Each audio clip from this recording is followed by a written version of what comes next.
Welcome, friends. OG Murphy here with you. I know that I posted a little bit on the socials and said we're going to start at 6:30. That is the time that I like to get started, but due to technical difficulties, I don't always get to get started then. But we are ready to go now. We are playing a tabletop RPG that is very strongly based on Pathfinder First Edition. Although we have taken other D&D 5e and D&D 3e mechanics and mixed them in, and there's just some like general homebrew stuff. I like to monkey with my monsters, so they're a little bit less predictable. Uh, and so that is one of the many ways where I don't really feel like I could ethically call this a D&D stream, but it is definitely a tabletop RPG stream, and in so much as D&D is colloquially all of the tabletop RPGs that take place in a fantasy setting, this is one of those. So, without further ado, we normally have 3 players. One of them is absent, which means we have 2 players. I will be playing the third player, basically only in combat should that come up. Otherwise, he's going to be kind of a quiet tag along because his player's not here, but I want to let the other guys play. So, all of that being said, let's get to it. We are going to play some D&D. Stick with us. Hang out, have a good time. Let's go. All right, guys, I'm live. We're starting with character introductions because that is what we do first now. Jennifer, do you want to start? Sure. Echo is a tiefling, but like more buggy kind of style tiefling. She's been like raised within a specific sect of orcish culture. She's a hunter, which is the Pathfinder's like class where they basically mush together rangers and druids. She's on a mission to find her dad, who went missing during like the right after the Goblin Moon stuff. And yeah, as Dave's showing, she has a horn, but she also wears a mask the entire time, a wooden mask. It's like part of her cultural stuff. But yeah, she's on a mission to do that, and she has an animal companion known as Peppa, who is a giant mantis right now, but still in the adolescent phase. Great, love it. Andres, you're next up, bud. So my character he is a human cleric. He comes from Port Saucus, and right now his big goal is to kind of make a name for himself, prove himself a little bit to his family, and he kind of sees a way to do that by helping our current freed captive that we have in tow, and hopefully that goes well for him. Hopefully so. And you guys are also adventuring with Titus, who is an orcish, a half-orc mercenary, who you've recently discovered is inflicted with lycanthropy and is a werebore part-time. And though you got through his transformation night, it has become evident recently that when he gets riled up, he reverts into this kind of hybrid person boar biped, with tusks kind of thing, tusks and a snout. And so he is currently in that shape, as this has been a stressful, endeavor, lots of battle. He's gone from losing confidence to regaining it to, having a disagreement with his party on how to proceed, which is understandable based on where you guys are, and he's a fucking barbarian, right? That's what he is. I'm not lying. Yeah, I think he's a barbarian. Yeah, he's a fighter. I bet he might be a fighter. I gotta look at his character sheet. He is. I think he's just a fighter because I don't remember him going into rage. Yeah. I think you're right. I think he's just a fighter. I think the rage kind of stuff only happened after because of the lycanthropy. Right. You know what? That might be a fun thing to do, to give him a rage power when he's in hybrid or full blown. That's something to think about. But for the meantime, he is a fighter. Yes, straight up level 7 fucking fighter. Orc, so he's got dark vision, chaotic good alignment. So I'm going to be doing my best to play him, but he's going to be pretty quiet this session. Who wants to do recap, explaining where you guys are at, why you've been having to make decisions? I'm up. All right. Okay. So last time on Dragon Ball Z, Dragon Ball Z. we had been exploring basically this giant ringed city. You know, kicking ass, taking names, kind of literally, as we went through the different pits, taking out like the guards and the bats, and then like freeing the prisoners. And we had been going in that routine for a while, kind of trying to get information for Charez because he kind of like wants to know what the fuck's going on up here, but also to get information on Echo's dad, Waruk, because we believe he's been kidnapped and taken up there, which was confirmed through our mission. We got information about like he might be at the docks. You know, they keep stronger prisoners there, but you know, we don't like have anyone who can confirm yes or no, that kind of thing going on. So basically, our team of Echo, Titus, Pepper, Max, and I forget what our like human companion was named. We rescued one prisoner. Then. There you go. I always forget how to pronounce his name. Then, who's a kind of an older human who's basically like on a almost semi-suicide mission. Like he wants to get revenge for his family who like died in this whole process. We end up deciding, okay, we're gonna go against the wall to get to the docks. We go through. We fight a giant lizard man reptile thing and his like shape shifting baddies. And we get to a point where we're kind of sneaking along, and all of a sudden we get like the vibe of hearing someone walking around, and Echo's wanting to like sneak and pull him over. Titus wants to like just walk over and kill him because Titus has basically kind of gone through a depressive quarter life crisis as he became a wereboar and has found his purpose in killing things. Yep. A fight ensues there where we actually see the effects of the lycanthropy. In this case being when Titus gets annoyed because he didn't get to do what he was trying to do, it slowly starts to become apparent in his physical form. Max ends up confirming that, yeah, there's someone around the corner and they have some like magical capabilities going on. So we tie them up using the entanglement thing with Echo's like plant stuff. Right, which is a very clutch move, by the way, to be like, I can't exactly see where you are, but I can guess based on a 30-foot emanation or whatever. Super Yeah. move. Basically, that happens. We tie him up, and it turns out to be not like some big baddie, but like some skinny little rich boy who's basically been held prisoner. Max ended up semi-knowing him from Port Saucus because his family is like a noble class from up there. And we end up actually seeing that he's like continuously bleeding, which callback to the original character campaigns of Mary, Art, and Tim, where we learned if you are involved in some type of a contract or or specifically a blood contract, and you disobey it, you can get like really drastic effects depending. It might just be like a really heavy nosebleed, or it could be death. It's a varying thing depending on the contract. This guy, in fact, has that like slave stamp on his forehead in the same way as our previous slave travel companion did. But this time it's a very different sigil, and it's like very much like bootleggy from Max's perspective.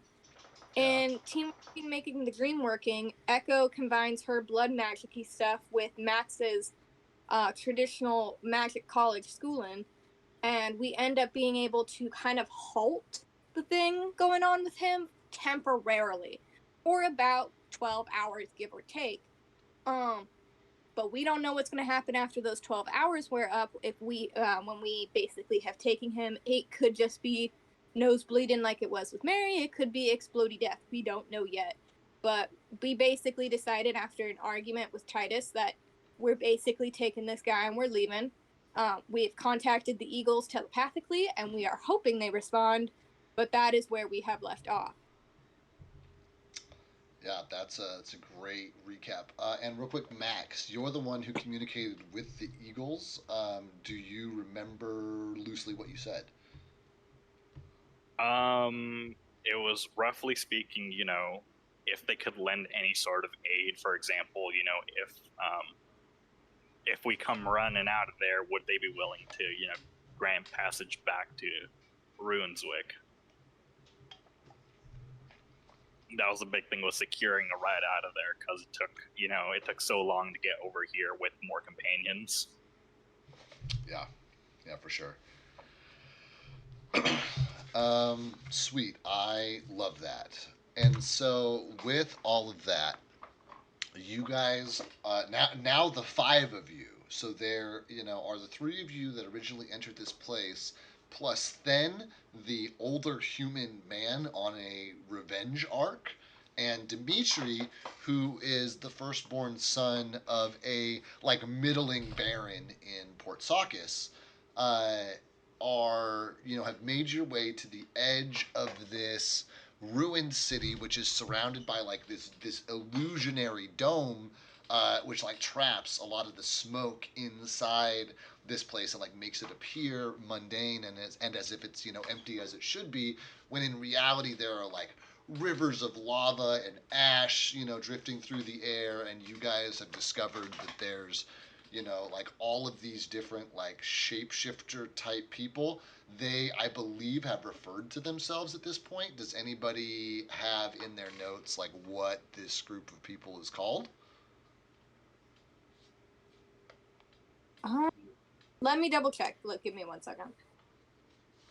And so, but you found out these shapeshifters are running a labor camp basically, and they're digging through the ground, and they're pulling out anything that could be even remotely of value, and most of it that you guys have seen is junk. But Max did pull out an ancient wand of some sort, but he does not know what spell is stored within it yet. And so the five of you have made your way to the edge of this city. You are walking through the outside perimeter, which as a reminder does not have a resistance to it. But you are able to breathe fresh air for the first time all day. You entered this place at 8 o'clock this morning, 10 o'clock this morning, and it is dark out right now as you guys are walking out of this place, and it's difficult to tell what time it is exactly. If Echo wants to give me a survival check, I will take that for a time. But I'll give you guys for free. It is the early evening, but there is no light in the sky. You can see that there's some dusting of smoke and ash, which is escaping from the bottom of this illusionary dome, and is scattered out for just a foot or two, but is largely empty out from there. Echo, what's your result? I'm trying to roll here. The thing is too little. Got you. I will size you up. I love the dice tower, but they're too small. I know. What I really need to do is I need to take a day to go through and upsize all the dice towers, save that as the template, and then every time I build a new map, it'll be with bigger dice towers. I just haven't done that yet. What's 16 plus 17, Andreas? A lot more 33. than 30. 33. So Echo is able to see a couple of things as she comes out here. She looks up and she's able to tell that it's probably 9, 10 o'clock at night. Not quite midnight. And you guys still have a lot of hours of darkness ahead of you. But as she looks around, she's able to make out a couple of other distinct elements, and one of them is a pair of multiple pairs of tracks, including one very large webbed set, which make their way into the dome, a few hundred feet down. Which you just immediately look at and you're those were the guys we just fought a minute ago. That's their tracks on the way in.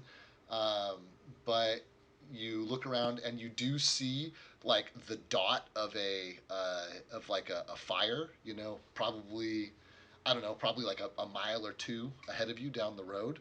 But otherwise, you can hear the ocean as the waves, crest and fall. You can smell that salt air and breathe clearly.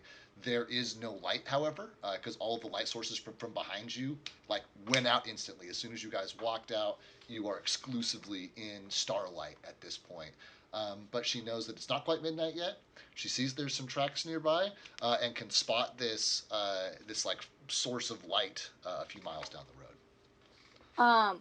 Just to double check, how does dark vision work again? Because I know it's like people. Dark vision has basically has a limit of 60 feet. So you can see Echo clearly does for have- 60 feet, and then you can see dimly for another 30 feet. So basically, we round up and we call it about 100 feet of vision total. But outside of that, it does basically drop off to nothing. Okay. Echo does have dark vision, so this is helpful in this moment. Can I do? I forget what we call it. Like she's gonna try to keep an eye out for the giant eagle in the sky, while we like as we start to go back. Can I do like a roll or something for that? I will ask for a perception check, but I'm going to ask you to hold it for a minute. Max, what are you doing? You guys like walk out. You've got these two new guys in tow. You know the clock is ticking on Dimitri. Then kind of seems a little disappointed that you guys aren't continuing to like murder people. And Titus is like playing big brother to him and trying to be a good role model for this guy. What are you doing? What's Max doing? He is probably like looking out. I'm assuming he also notices the kind of campfire out in the distance. Yeah. What's your passive perception? Before you add anything to it. Not as high. Let's see. Passive perception is 6.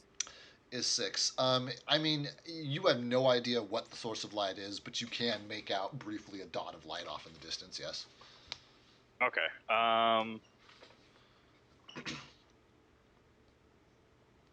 Basically turning towards to Echo is like, I can't see you much. I trust you can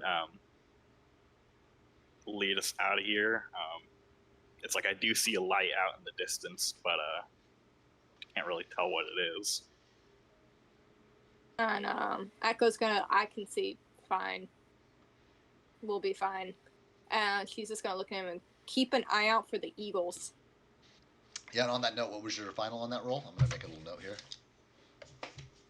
Oh, my roll? Yeah, on your perception roll. Oh, I hadn't rolled it. I thought you said to hold it. Oh, yeah, hold the result. Make the roll, hold the result is what I was trying to get to. So you could make the roll while I was asking Max what he was doing, and then just like have the result ready. Can I use my spell as well in this moment? Like, it's the Hunter's Eye one. It only lasts 7 minutes. Yeah, absolutely. If you want to burn your spell slot and like cast that spell to get that modifier on this search and to have basically 10 minutes of eagle eye before you as you get going here, for sure, absolutely, 100%. It's your spell. Okay. Plus 12 and then plus scroll. Yeah, and then remind us what your magic looks like. Echo's magic, it's very like earthy, kind of buggy, but I feel like Echo's eyes are just very dark. She just has like really dark brown eyes, like nothing too special. But Max kind of sees her like put her hand over where like the holes are in the mask where you can see her eyes through, and as she wipes over, you see like clearly see her eye change to more of like a hawk, where it's that golden color where the pupil has become very narrow. Uh-huh. And then, let me see. Perception. I can't spell. Okay, for a total of... Yeah, and 50. For a total of 50. Love it. Perception, 50. That's absolutely nuts. Is there anything else you're looking for other than the eagles? I think, like, she's primarily looking for the eagles, but, like, if any weird flight stuff starts happening, like any of those little bat bitches, or like, something in the air that doesn't look like an eagle starts going by, she's definitely, like she's keeping her eye on it. Got you.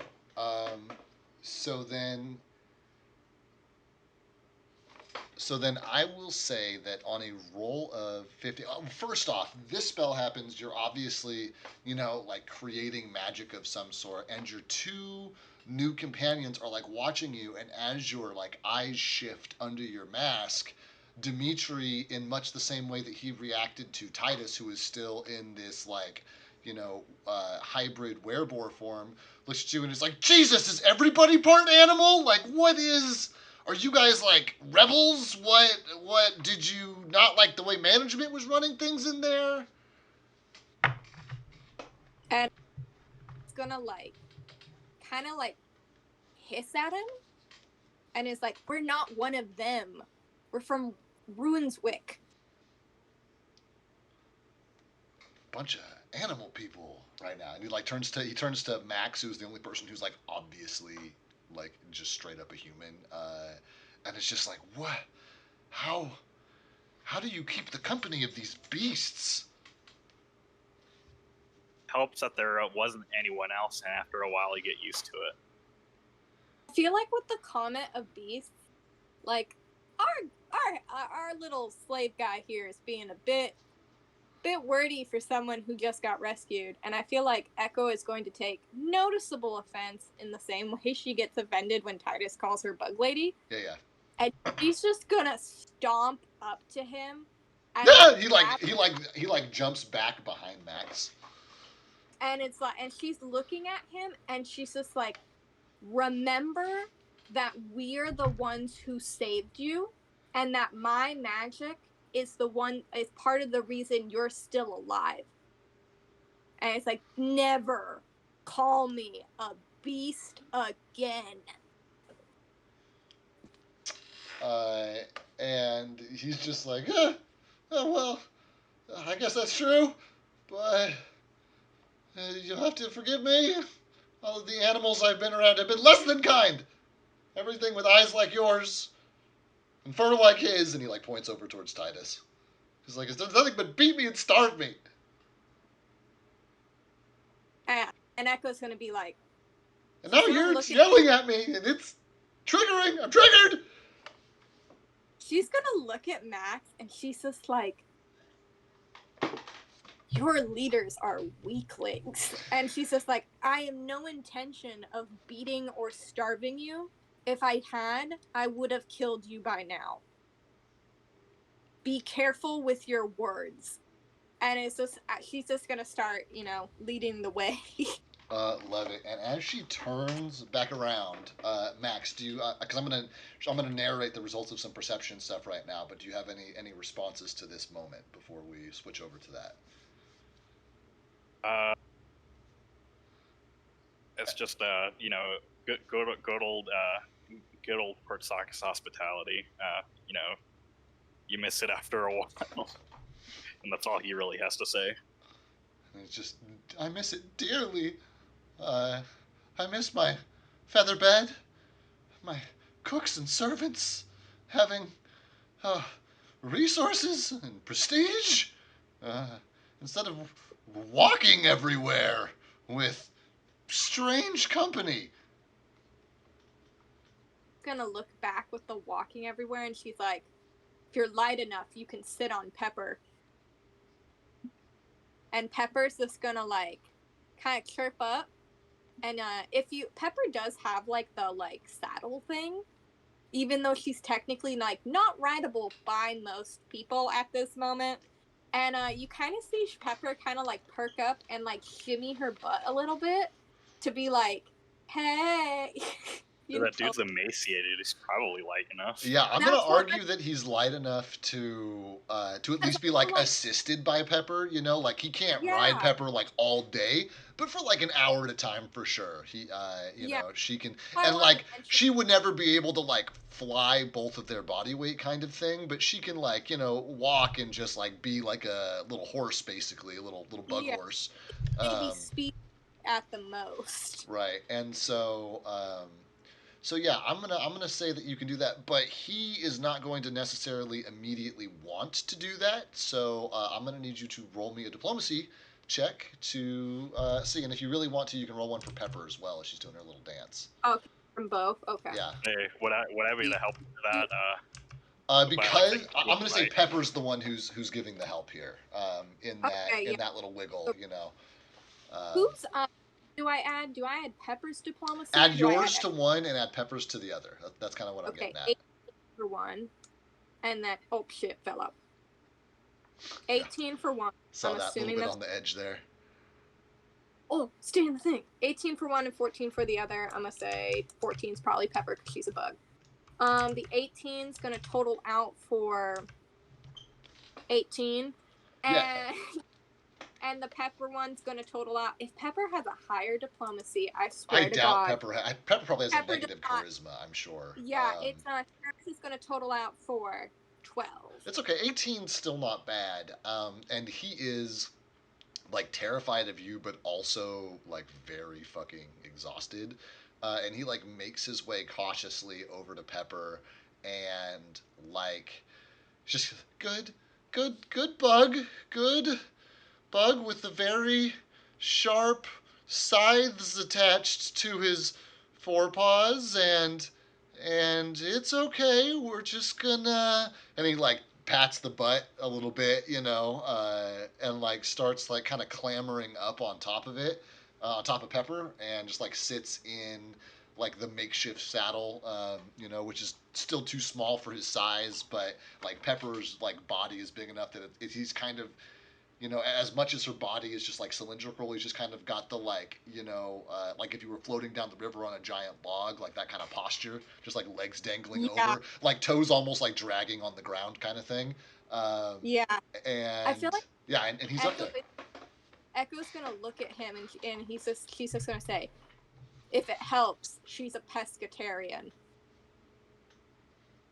He's like, oh, I was myself a pescatarian for a number of months. I did miss the taste of freshly, shot game, but being a coastal society, lots of good fish in Port Saucus. Yes.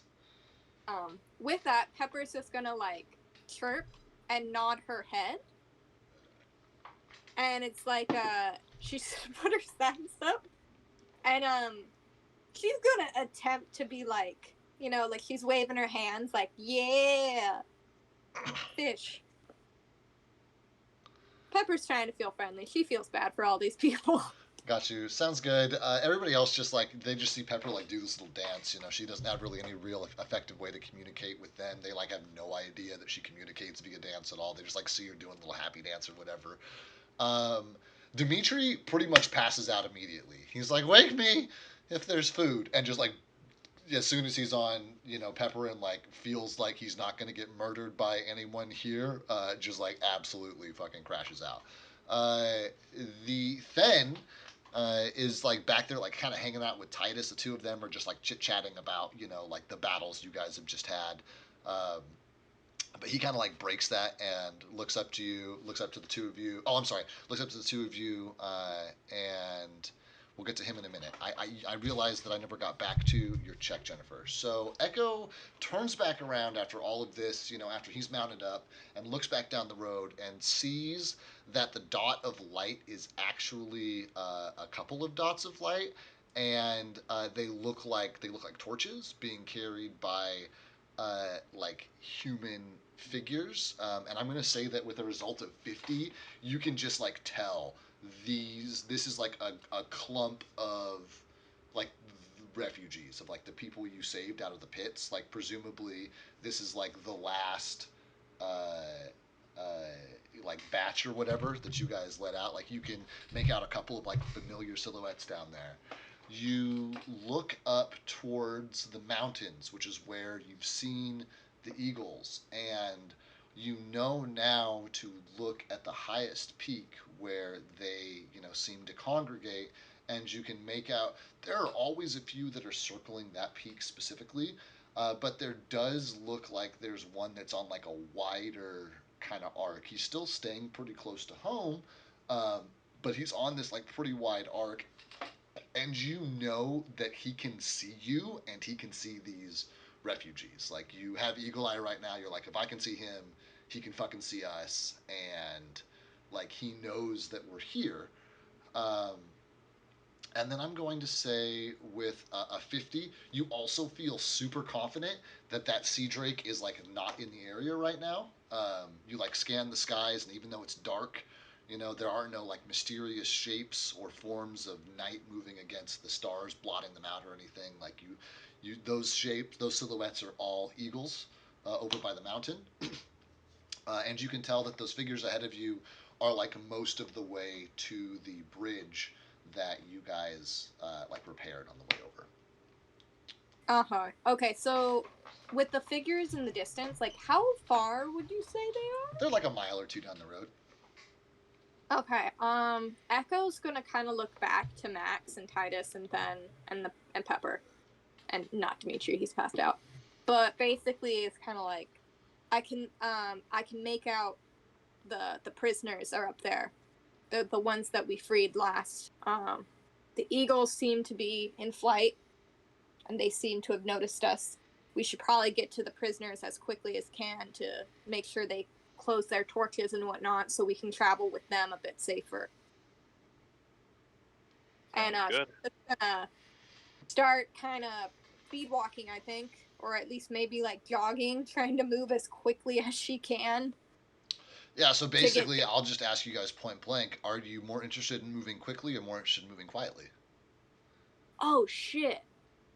Because you basically can't do both. So At this point, I think quickly is probably Echo's thing, because if those fuckers have made it that far and nothing's come out, and generally speaking, her brain's thinking they're closer to the bridge, things are going to be crossing the bridge to get over to here. So the likelihood of us just randomly running into someone in between the two is going to be like, she doesn't really see it at that point as an issue. I think her bigger concern is let's get the fuck out of here. cool. Yeah.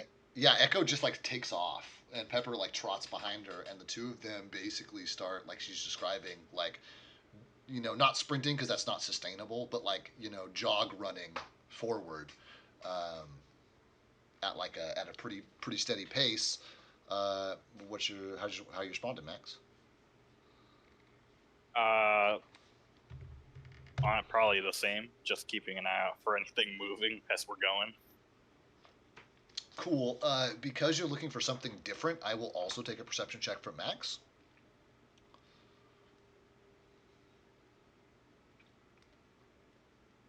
Rolling. Oh. Ooh. Oh. Nat 1 for a total of 7. Nat ones do not apply to skill checks in that way.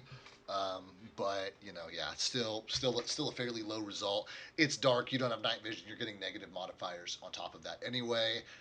So basically, especially because you haven't pulled out a source of light at this point, like you're kind of just following your ears to the sound of like the crunch, crunch, crunch of Echo and Pepper's feet on the gravel as they're like walking away from you, and you like have already lost sight of them, or just kind of like following the sound of them.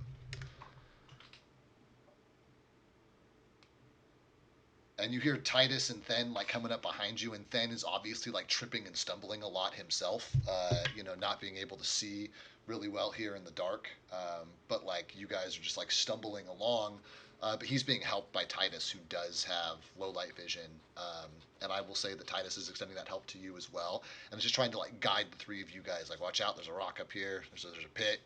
Stay right. As you guys are making your way down. That does put Echo and Pepper and Dimitri kind of at the front of this group.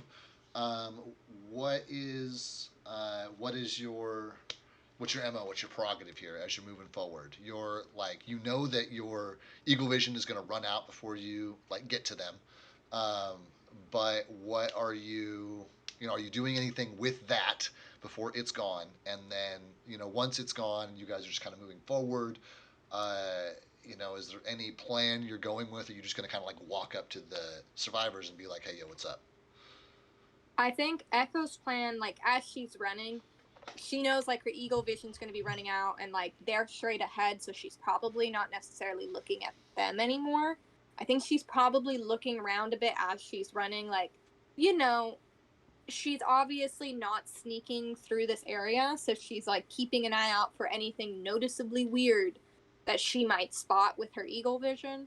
But Echo's plan is when they get there, she's kind of hoping that like because of Max's more cordial relationships with the eagles, if we start trying to flag them down, one might at least come and contact us, and even if they don't agree to help us transport everyone, they might help transport like at least Dimitri and then maybe a couple of us to get over to Ruinswick to talk to Charas, especially if we can maybe like make a deal or explain to them like if Charas can help us figure out stuff with this, we can possibly get like an actual army if we like rally the noble people.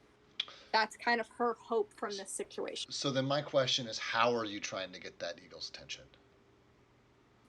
When she gets there, once she gets to the people, Echo was kind of trying to like talk to Max about that to see if he, what he would think. Yeah, I mean, you look over your shoulder and you can hear them behind you, but he's easily 50 feet back with the rest of them stumbling. Her plan was basically kind of figure it out once we get to the people there, because she's not really sure of it herself. Her trajectory right now is getting the fuck away from here and getting over to that group and not getting killed in the meantime. And then, once we get there, main goal is to somehow get in contact with the Eagles. But I have a feeling like if Echo's like thing, it might be like summon nature's ally her way to see if she can like summon a bird of flight or something along that line to fly up and try to maybe contact them if Max doesn't have any other like option. That's a great fucking solution. So then I'm gonna say that you are moving forward. You can tell your eagle eyes is appearing, and you glance over your shoulder one last time and see the party like stumbling and making their way up to you. To their credit, they have not like lit any torches themselves, but they are like they're not really keeping up, and they're making a hell of a racket in the process.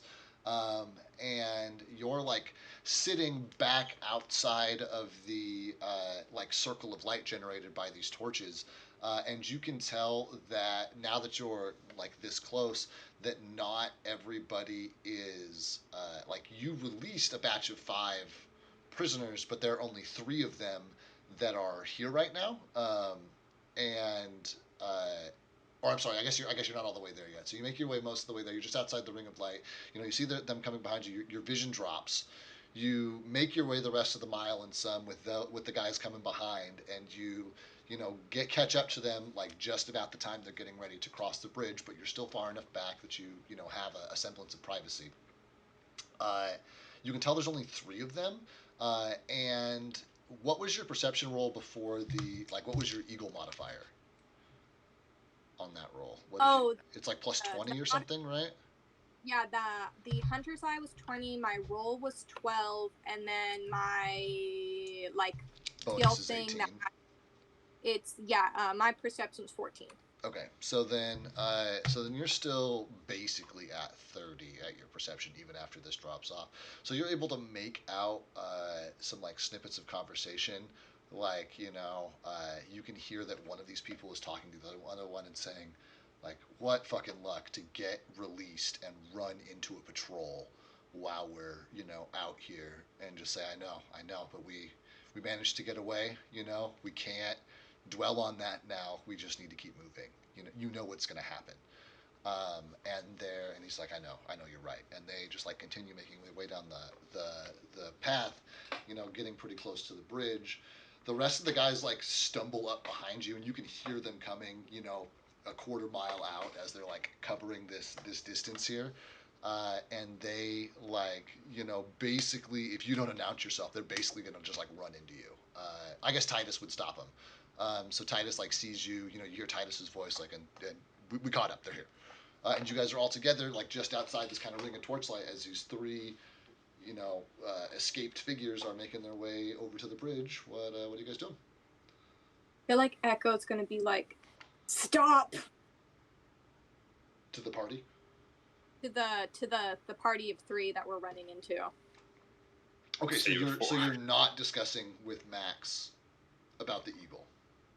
Not yet. I want to get these 3 people with us to kind of check in on them, and then discuss about the eagle. Okay, then a split second before you yell out stop, it sounds like Max might have had something he wanted to say now that he's caught up.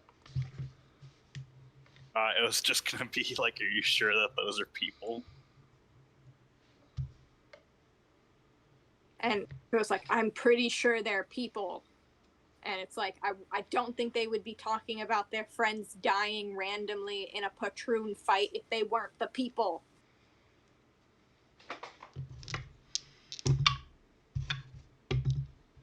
And Max just basically, like, put his hand up. It's like, all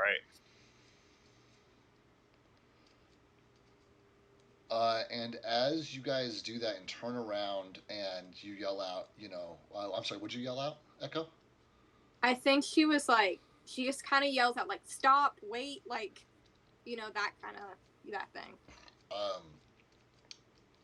They are when you turn back around to yell stop wait, you can see that the three of them are like prairie dogged, like looking back over their shoulder at you guys. They drop their torches and they scatter into two of them go off to the right, one goes off to the left, and they like disappear from those of you who can that don't have dark vision. Echo can see that they have just like tucked away behind kind of like immediate hiding places just on the outside rim of the light, and none of them are like in view right now. I think with that, she's just gonna be like, I can see you. We're the ones who freed you from the cave.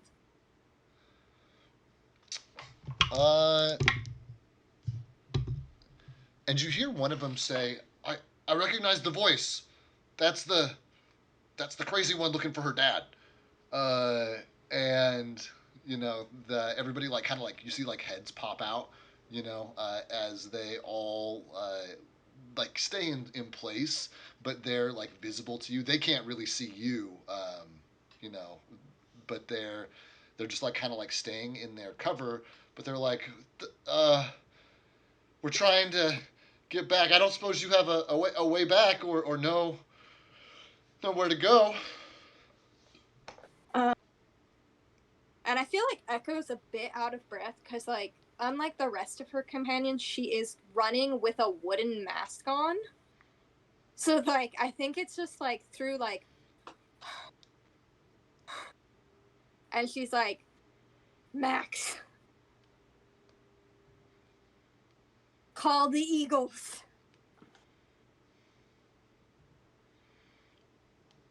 Yeah, and they've dropped their torches. I'm assuming we came out of the woods basically, so we have like a tree line behind us, right? Yeah, there's like a basically like a hunting path you guys have been walking down. So I wouldn't call it a full on road, but there was like a semblance of a path that you ended up finding your way onto as you were making your way through here towards the because you need to make your way towards the bridge because there's that like big ravine that goes through the peninsula. But yeah, there are like trees around. One of them's ducked behind a tree. Two of them are ducked behind like big boulders. All right. And Max basically. But Max can't see him because he doesn't have dark vision. Yeah. So. No, I know. That's what I was going to lead with is that you see them. I don't see anything. She's like, you humans and your poor eyesight. They're here. Can you call Eagle? I don't need to tell you everything. Can you call the Eagles? You do if you want me to call them. And with all this talk, they can hear this, and they're like, "Eagles, you know the Eagles? You can get an eagle right out of here." And they start like making their way out of their hiding places and like back into that ring of light where they dropped their torches, and they like pick their torches back up and kind of like wander over to you. And you guys can see these guys are also like dirty, ash and soot covered faces, emaciated, but there's like blood splatter on a few of them as well, and some of them have like fresh wounds that they did not have when you guys rescued them a few hours ago. Max is able to recognize these guys, though, right? Yeah, 100%. These are 3 of the 5 from your last pit. Okay. I think with Max, you had asked about where the Eagles were. Yeah. Echo is just gonna point up in the direction of where she saw like the giant one circling and that kind of area. Gotcha. First things first, you guys, put out those torches. We don't need anyone seeing something we don't want them to see. But then how are we going to see it to move? We want to put as much distance between us and that terrible place as we can. Don't worry, we got a plan for that. No worry. And then he is going to, ask him basically what happened. I only see 3 of you guys. Two of them, all their eyes go to the ground, and you hear one of them. It was horrible. And another one say, we made a break for the edge of the dome as soon as you released us, and it took us quite a while to get there through all the lava and to find a safe path. And once we emerged to the outside, we continued.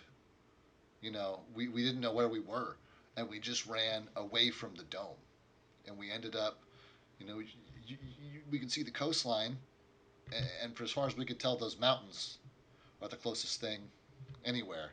So we started off that way, and there were more of those things that found us, without the faces, and they had a large scaled one with them as well, and they attacked us, and 3 of us managed to escape, but the other 2 were not so lucky. Can Max see if they're telling the truth? Yeah, I mean, sense motive check, absolutely.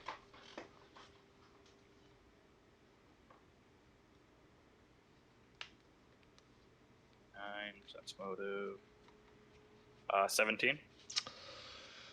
You can tell that these guys are as soon as you mentioned eagles, their entire attitude flipped, and they're like, oh shit, the eagles, you can get us out of here, and they're being very forthright with you guys, in an attempt to they wouldn't risk lying to you right after you mentioned that you might be able to get them out via fucking airdrop, so they're you get the sense they're being rather authentic. Sorry guys, if any of you have Android, I can't get you out of here. But what's it called? Yeah, he's I'm sorry to hear about the rest of your friends. So I did not write down the name of the eagle, and that was going to be something that I used. Yeah, that is important. If you want to roll me a very moderate DC, what's your wisdom modifier? Wisdom is +4. +4, yeah. So a very moderate DC 10 check, but I want you to not do it yet. This is a good opportunity because I feel like this is an important roll to remember these, and I think a lot of these eagle rolls are going to be this way. I've been watching a lot of Dimension 20, and as a result, I have decided that for our important rolls, it's not Hour of Doom? it's not a box of doom, but it's something close, something fun that we can roll on here. So here is our fucking Tower of Doom here. Let me unlock it, rotate it, drop it. Gravity's kind of weird on it. Stream. Lock it. All right, so you can just pick up your D20 and just drop it in there and roll it. If you have a modifier of 4, you literally just need an 8 or higher to do this on a DC 12. So I'm sorry, DC 10, didn't I say? Yeah. DC 10, so 6. You literally just need a 6 or higher. Not a big deal. Let's see.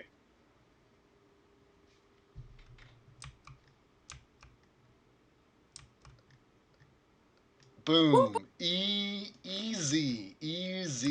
You remember that the eagle's name is Roz, R-O-Z. You remember that he mentioned there was an elder council that was going to ultimately decide your fate, but that he was going to, advocate on your behalf. Sounds good. So what Max is going to do, he's going to reach down to the ground, sift the dirt a little bit, and grab like a palm-sized pebble. He is going to cast Light on it, which is a cantrip. Yep. Basically makes an item size similar to a torch. And what he is going to do is he's gonna, Morse code SOS Max, and then Roz as well with that by opening and closing his palms to let the light out. I love that. And so you just start like flashing this message out towards the mountain. These guys are still pressing you though. They're like asking you guys, like, you know the Eagles? Like, are the Eagles gonna come? Are they gonna get us out of here? Do you really know the Eagles? Like, I've never even seen one. They're real. Like, they're here. I feel like Max, oh, you go. Max basically just like, we've had contact with them. How do you guys know about them? Just through legends and tales, stories you hear about these great, knowledgeable, birds who are largely reclusive and don't interact with folk much. It's hard to believe that you would have met some, but you're obviously very capable and have seen quite a bit in your lives. So it'll be like, they don't like the shapeshifters. And they say, neither do we, so hopefully that will make us great friends. Yeah.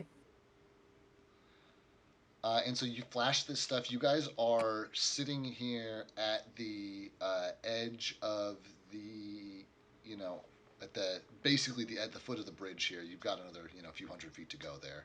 But you're all like surrounded here. Max is like flashing this message, and from behind you, you hear the like piercing howls and laughs of some kind of like bestial creature. I'm going to say with Echo's background that no roll required, she's able to identify these as like hyena laughs. And there are a number of them. And they're just like shrieking and laughing, like back in the direction of the city. And this is super obvious to all of you guys. Everybody, all the ex-prisoners go like sheet white, and like turn to look at you guys, and it's like, what do we do? Max, once he's done with that, he's gonna put out the light and tell Echo like we need to get to the other side of this bridge. We need to get to the horse. Oh wait, fuck yeah! I forgot I could do this. Hold on. I need to check something really quick. Apologies. I didn't realize I could do this. No, you're fine. Read your character sheets. That's all good. Yeah, no, I thought it was not a thing. So... Oh, yeah. Okay. I'm needing to check how long I can do this, but Echo, it's gonna summon a horse. Cool. Just like one animal, summon a horse. Yeah, I need to check to see how many technically I can summon. That's what I gotta check. I was about to say my other. He's literally a summoner. That's his class. But he can summon a shit ton of them. So it might be more than one. So it's worth checking. Yeah, I gotta check the nature's ally thing. Excuse me. And then how long? It's usually a full round action, so only like 6 seconds. Is that right? That's what I gotta check. Because that's why I didn't think it was possible, because, like, why the fuck would you summon a horse for 6 seconds? No. Like it takes you 6 seconds to cast the summon. Like, how long does it take you to cast the spell? Is it a standard action? Is it a full round action? Let me find out. It says time 1 round, and its duration is 7 rounds. Okay, so I mean, you could do it, but you're literally only gonna have it for less than a minute, 7 rounds. I know, but that's the thing of like, if we can get everyone on horses, that's a lot. Yeah, I mean, we're literally talking. You're gonna get them on horses for 45 seconds. I know, but horses run quick, Dave. I know, but you got to get them on the horse, and then the horse has got to get up to speed, which takes some time. That's true. Yeah, and I can't extend that spell.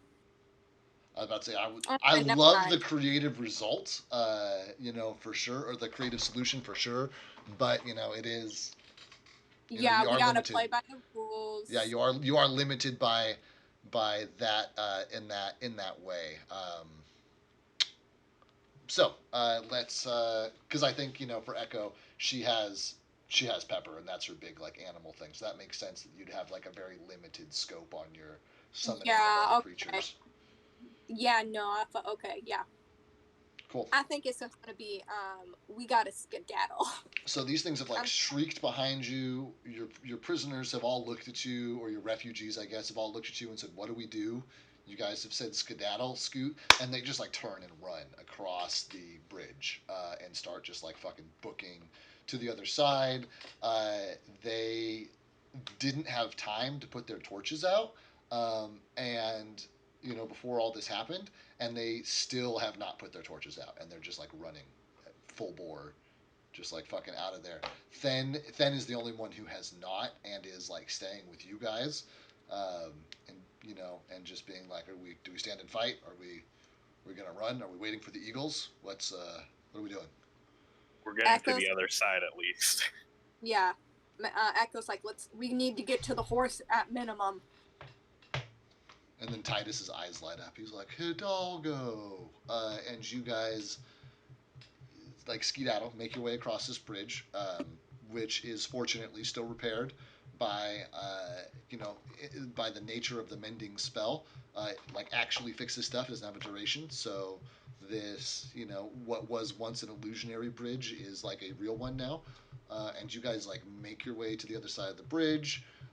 Keep running and just like following these. Are you going to keep running, or are you going to stop on the other side of the bridge, or you can like follow your prisoner friends with their torches? What's your kind of plan of action here? Max, as like we're crossing the bridge, Max basically just like we can run, but who knows for how long, and who knows if those things can catch up to us. I think it's better to funnel them down the bridge and fight them here. Echo's gonna be like, yeah, we'll make our stance here. Worst case scenario, we chop the bridge. And as a reminder, It's sturdy. this is a very sturdy bridge. Damn. This is like a Wait. fully constructed wooden. It was one of those things that was actually like a little bit of a red flag when you guys first saw it. Was like how like overbuilt this huge bridge is out in the middle of fucking nowhere. Like seemed really odd, which now makes sense that it was like the ruined decay of an old bridge that only had an illusion of being complete, and then Max like burned 3 spell slots to like actually fix this thing up. Oh, actually, um, you guys, I need everyone in the party, including Titus, to roll a reflex save. Oh god.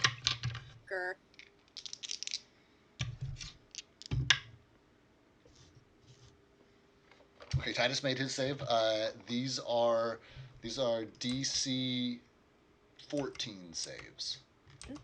Ooh, I'm not making that. 15, so I know I'm good. So 28. 8. And 8. Titus and Then does not make his save though either. So Titus and Echo, I guess Titus wouldn't even have a chance to make it, or Then wouldn't have a chance to make a save anyway. Remember that Max did not complete his repair of this bridge. He repaired it most of the way, and you guys had a very modest jump to make on the back end to like complete that, to like get over. But and Wait. you guys did. I mean, am I remembering this correctly? Let's see.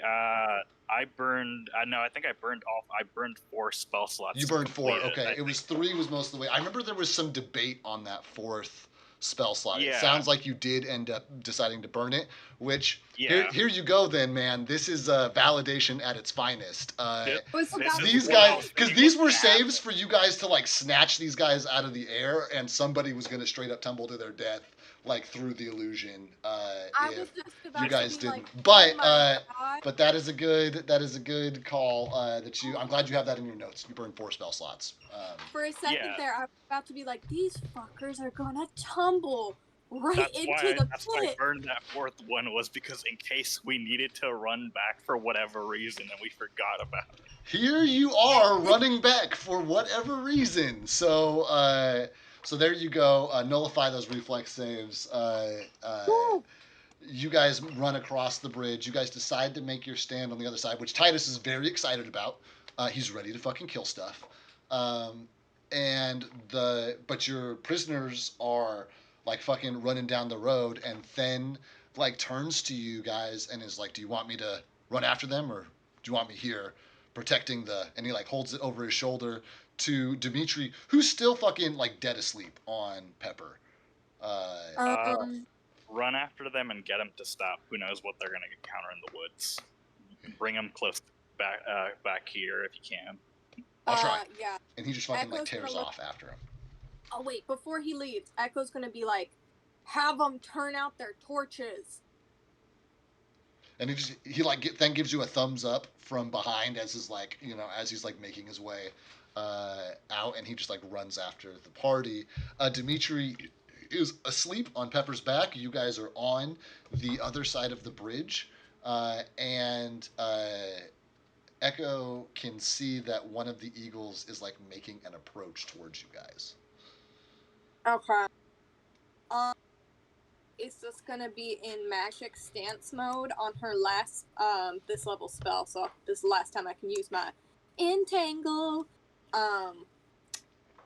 Just in case, like, if she sees any of these fucking hyena men or women or children or whatever pop out and come into that area, she's casting that spell. What's your range on that? It was something crazy, like 500 feet, I thought. Yeah, I know. My range, 680 feet. Cool, but it is dark, and you are limited by your dark vision, which, like I said, maxes out at 100 feet. Yeah. So you can see, and this was about a 100-foot bridge, so you cannot quite see the other side of the bridge from where you're at. So I just want to be clear that that's going to happen somewhere on the bridge if you do that. Yeah, I have a feeling she's basically like using, if she sees anyone or if she starts to hear anything super close, she's just going to cast it. Cool. Sounds great. They are still a while off, but as you're listening, they are getting closer at a pretty rapid rate. But as you guys are like standing around, you glance over your shoulder and you watch torches blink out down the road, and basically nobody can see anything going on down there anymore.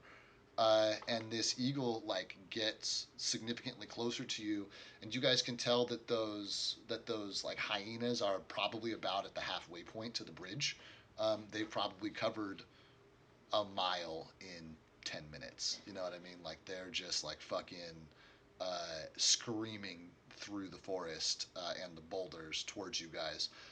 But you guys feel like a brush of wind, and can hear the like very subtle sounds of like of the air being like cut by a feathered wing, as there's the soft impact, and you hear like the light tap of like talons on a rock, and Roz is sitting there, like proudly displayed.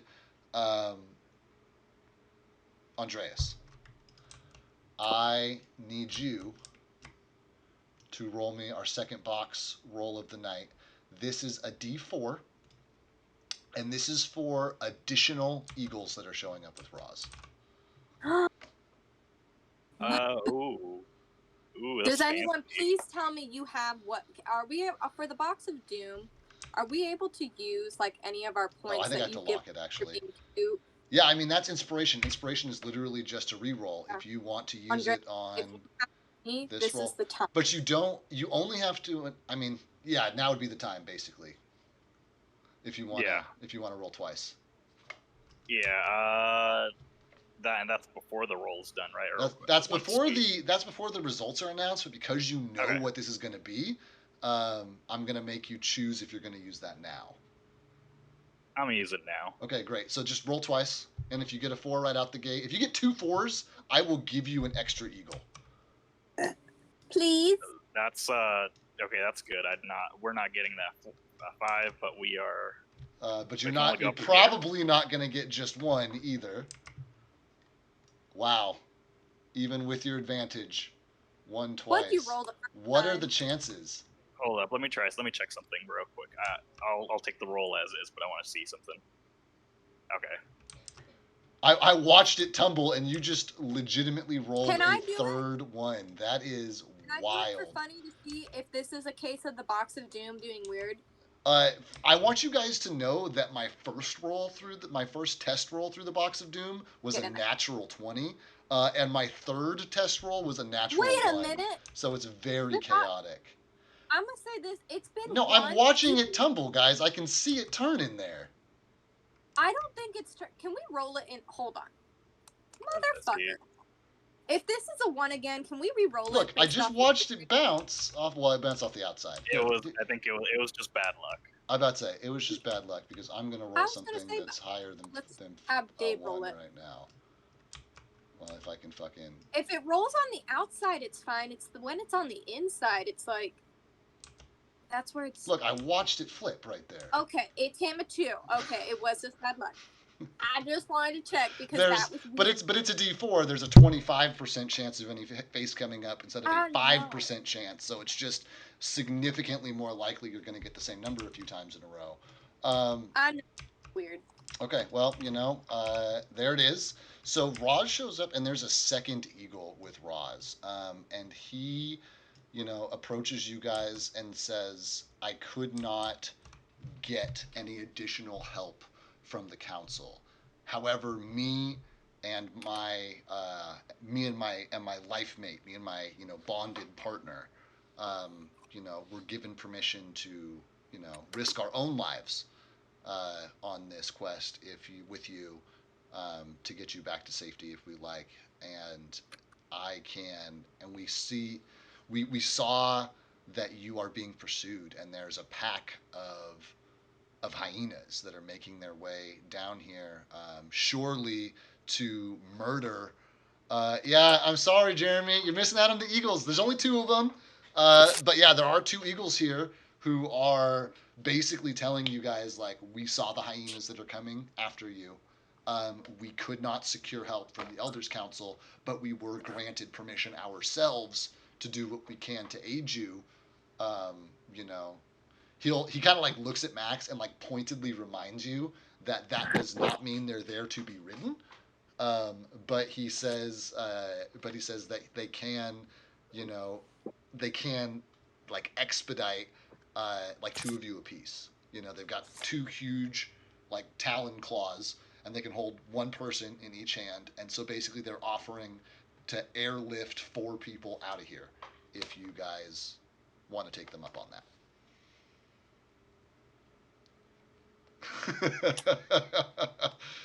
These they could roll it, but literally anything short of a natural 20 would not allow the Eagles would not allow them to roll. But if they wanted to, man, I'd allow that roll.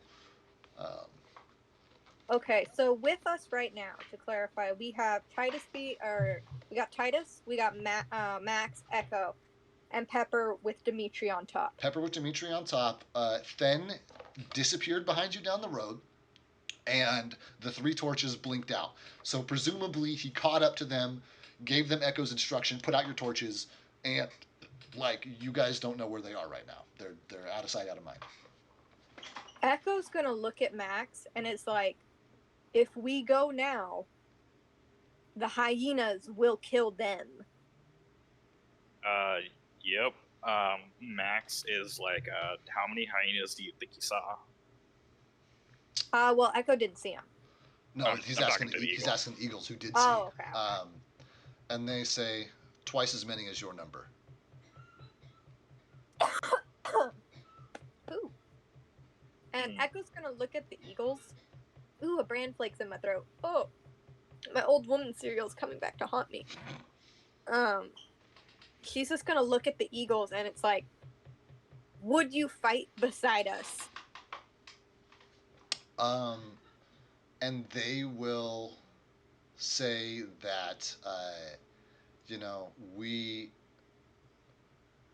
will fight beside you, or we will help you back to the land of your people. We will not do both. And Echo's gonna look at Max, and she's just gonna be like, if you send a note to Charez, we could send Pepper and Dimitri to him while one stays to fight, if that is all right.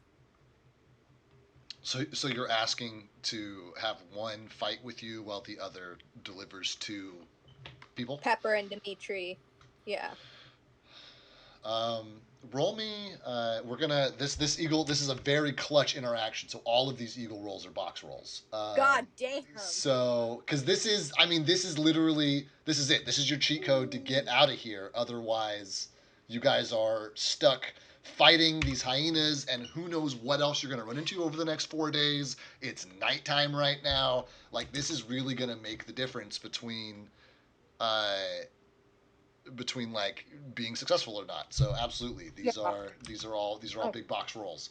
So go ahead and take that d20, drop it right here in this little man's head, and if you have your inspiration and you want to use it, you can use it in advance. The Eagles are, they are friendly to you guys. They definitely don't feel like they owe you anything. This is a DC 15 diplomacy roll. It's how likely are they to be like, girl, you in a tough spot, we understand. Right. Straight. Okay. So I figure that's a DC 15. So that's what you're looking to beat. Drop it here in this boxy boy, and let's see what you get. Yeah. Okay. I'm using my one inspiration. I've been saving it for this time. Yeah. You get one, and I'm pretty generous with those. I give those out pretty often. So don't be afraid to use those. Oh shit. Does that count? No. It's got to go through. It's got to go inside. It's got to go inside. Tell me, is it in the in? There okay, there we go. It's a little wonky, I will admit. Maybe I'll size it up one more, and we'll see if that does 15. it. 15 for the first one. I want to see the second one. I mean, 15 already does it, but you have a chance for a nat 20. So. Come on. It's like, what? We'll go back. We'll get some more friends. It's 14. Now you don't have a negative charisma, I'm assuming. No. I'm about to say, because that would change your deal. Great. So then on a 15. They like look at each other longingly, and the one that's not Roz says, I hate to be apart from you. And Roz turns and says, it'll only be for a few hours. Fly high. You don't have to interact with the men of the town. Just deliver them safely. And the other eagle nods and turns and says, "Who would you like me to deliver?" Echo is gonna run over to Pepper, and she's gonna like smack Demetrius awake. She's gonna like start smacking his cheek. Get up! And he's gonna sweet buns and custard. What? What's And she's gonna look at him, and she's grabbing his face, and she's like, "I do not have much time to explain. The Eagles will take you and Pepper to Charez. When you get there, you must tell him everything that has happened to you, and let him know that Max, Echo, and Titus have sent you, and that your blood curse and Titus have sent me, and that your blood thing contract will soon expire, that the magic withholding it will soon expire, and that you need to be kept alive." Need to be kept alive. And she's gonna look at Pepper. Actually, she's gonna look at Max and be like, "Write this down." And she's gonna look at Pepper and start speaking to her in Bug. If I know Andres wanted to go. No, Max was basically just gonna, you hear the whole write a note down and send it. So he's been pulling out a piece of paper and stuff and writing, obviously dispel magic on there, tucking that into his shirt pocket. Or tucking it into Dimitri's shirt pocket, and then he's waiting for what Echo wants him to write down. Echo's gonna look at Max and is like, "Just write down what we've seen, and let him know that we need to keep this guy alive under every circumstance." And then she's gonna look at Pepper, and in the Sylvan Bug tongue, she's gonna be like, "Charez is like, "Father, he can do magic. He might be able to speak to you. You must get that across the best way you can." And she's just gonna, yeah, and she's like, "Draw it, whatever." And she's looking at him, or Pepper, and she's just like, "Make sure you speak to Charez." Max has just been like furiously scribbling notes and stuff of everything they've seen. And Max like hands this off to Dimitri, who just like grabs it and is just like he's just been like kind of staring at the giant eagle, in much the same way that like a 5 year old or an 8 year old might look at like a fireman on a fire truck or something. You know, he's just like totally in awe of this fucking thing that's right here in front of him. She's just like holding this note, just like dreamily staring at this eagle. Echo is gonna look at that fucking nobleman Dimitri, and she's like, "Do not disrespect them. We need their help further. You be civilized." And he just like snaps out of his trance, gives you a quick nod. The eagle like picks up, you know, both of them like super gingerly, one in each talon, and like starts to fucking take off. And like some of the refugees, like you hear them like yelling from down the road. They're like, "Wait, we're down here! You need to get us too!" As I see like the eagle taking off. Meanwhile, the hyenas have drawn within probably a mile or less of the other side of the bridge. Oh wait, you go first. Max turning to, is it still Roz that stayed behind? Roz is the one that stayed behind, yeah. Roz. You think you could, as they try and come across the bridge, just drop them off into the fucking ocean? And Roz nods and says, "I only have two claws, two talons, but two at a time, they will fall." And he just like takes off. You feel this like huge gust of wind take off at you. He's still taking off. You can yell at him real quick. Echo's gonna yell at him, and she's like, "When you see them reach the land before the bridge, let me know." And Roz says, "Listen for my cry," and he, takes off and is like easily a mile in the air again, like well outside anybody's range of vision. Echo can probably like pick him out in like bits and pieces, but it would be almost impossible for anybody to like track all of his movements without Eagle Eye at this point. That does leave the three of you, the three of you, and Then and the group of like refugees like approach you guys from the back, and they're like, "Where are the eagles going? I thought you said they were gonna get us out of here." There's more pressing matters. We have hyenas coming up behind us, and they're helping us take care of them. I know, that's why it's pressing. We need to get out of here. We'll get out of here in due time. We just need to take care of this more immediate situation. Echo is gonna look at the three prisoners, and it's like, "Stay behind us and try to stay hidden." I'm going to... Good. It looks like for a moment these guys are ready to pick up their torches, relight them, and run, and just like leave you guys behind them. But as Echo says, stay out of sight, you watch them remember a few hours ago when they were in chains, and that they're now out because of you guys. And they just like kind of give this like defeated sigh. Like you can tell they definitely don't want to hang out anywhere near this fucking bridge and these fucking hyenas. But they're, but it looks like they're willing to put their faith in you guys and are like not scared enough to run on the spot right now. So they like tuck away and hide. Now that they've tucked away and hide, though, Then like rejoins you guys. He like pulls out his bone dagger, and like stands next to Titus, and is like, "All right, you guys ready? What's the plan? We're just gonna stab them until they're dead."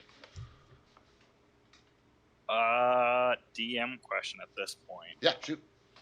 So, with what's it called, Dimitri's thing, it was basically, maintain or not maintain concentration, but couldn't. I think it was mentioned that I wouldn't be able to cast another spell without breaking. You could. I gave you your cantrips. That you could cast your which is why I didn't say anything when you cast light. Um, so you can cast your cantrips and maintain that concentration on that spell, but because you were going like so far above and beyond what that spell is supposed to be able to do, you needed to devote like every iota of your magical prowess into suppressing that spell. You can drop that. You can choose to drop that now, but Max would know the way magic works, that if he casts other spells, if he drops his concentration on that Dimitri's gonna be under whatever the effects of his contract are again. Okay.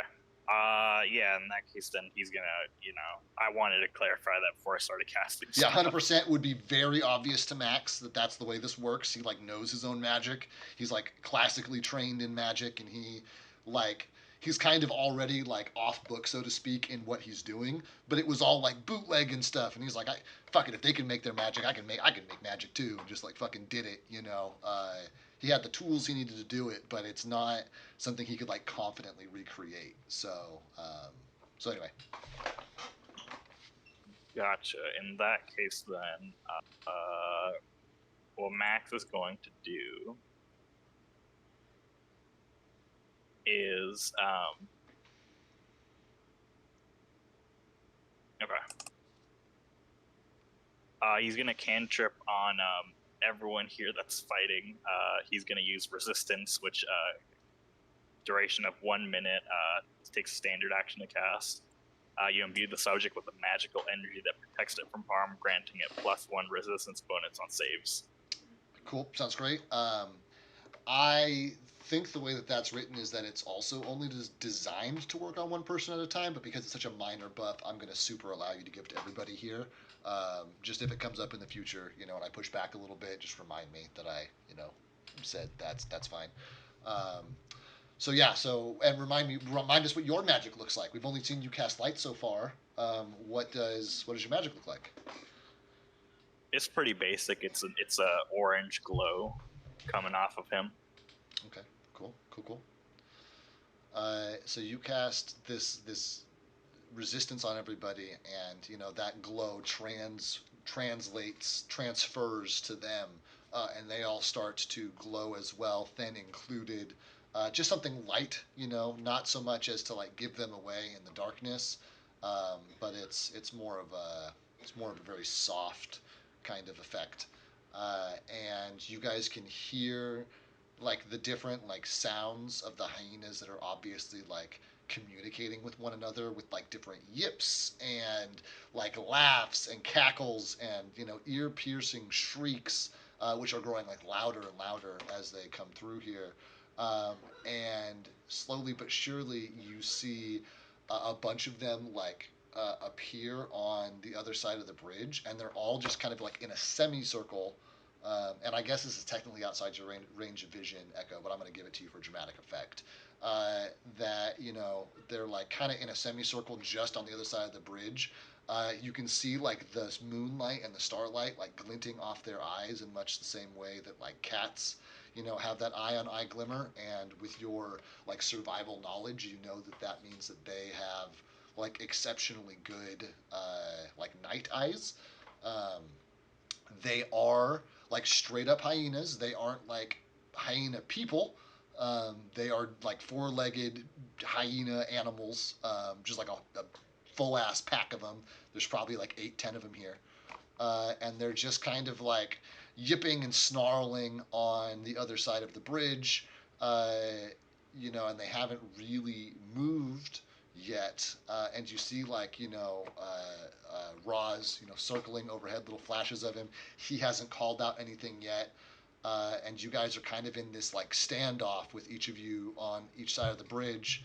I do want to know where specifically you guys are standing. I'm assuming that Titus is up front, like near the fucking, because a 10 foot wide bridge. So I'm assuming that he's like fucking right up front, uh, ready to catch these guys as they come through. How far back are the other two of you? And do you want Then as your bodyguard, Max? 100% I want then as my bodyguard, probably like 10, 15 feet behind, Titus. Okay, great. Echo? Echo's probably in the middle of those two, kind of guarding Max a bit as well. Okay. To double check, what was the bonus that Max had given? +1 on saves. Oh, not saves. Okay. Yeah, so if I ask for a reflex of will or a fortitude save, you'll get +1 on any of those. Great. Then It ain't much, but it's a can. then these guys are, snarling, yipping, this and that and the other thing, and you watch as 8 grows to 9, grows to 10, as a few more of these, hyenas like emerge on the other side, and after a while, there is what must unmistakably be like a war cry of some sort as they all like laugh and yip loudly and begin to move forward. You hear Roz like an eagle screech from above, and Echo can squint and see that he started the process of a dive bomb. I know that Echo has her magic that she's like getting ready to place this entanglement, which we are going to start off with after our break, and then we'll roll initiative. So we'll do a break first. I will pull up a map. Echo can place her spell effect. Then we'll roll for initiative and go. Sound great? Whoop, whoop. Cool. It's a little past 8:30. We'll call it a little past 8:40. We'll be back. Sounds good. Cool. All right. See you guys then. Mhm.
I'm live. We're live. Yeah, Jeremy, you beat us back this time. Yeah, I feel sorry. I feel sorry that you're missing the Eagles, but if you're here for combat, you can absolutely backseat drive your fucking character if you don't agree with the way I'm gonna run him. But he was so uh, like bloodthirsty and not wanting to leave that I kind of imagine that like now that he's been presented with these like things that are following them, he's like, oh shucks, I have to be the doorstop at the other side of this bridge, just fucking tearing through hyenas. Shucks and gee willikers, you know what I mean? Like I feel like Titus is fucking there for it and like ready to go. But let me see about all of this stuff. I can't remember if I imported a bridge map or not, so you guys have to give me just a second. I do a pretty good job of titling stuff. No, that's just the tree bridge. Okay. Say, I think I have one. I think I might too. I'm gonna check it for a second. You guys are Woodhurst, although those names are all wrong because your characters are fucking moved. Okay, great. Then I'm going to objects, components, custom, token. Okay, all of my. I don't want world and regional maps. I want battle maps. Um,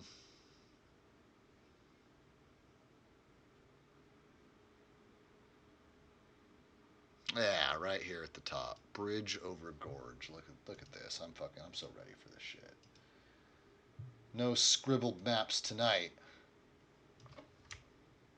We This thieves. this is not one of mine. Full credit to Mikwia on Patreon. They fucking came up with this shit. We're feasting on the num nums tonight. Feasting on the num nums. Okay, we're locking this bitch in place. We are finding the Woodhurst characters. This is the side of the bridge you guys are on. I've got to find my fucking animal bag. Fighters, props. No. Objects. No. Yeah. Saved objects. Ah, animal bag. There we go. I thought I had a bag of animals in here somewhere. Okay, let's see here. That's not quite a hyena, but it could be. It's not a bad choice. Oh, that's gnarly. Don't like that. Yeah, we're gonna call these things hyenas, even though they're fucking not.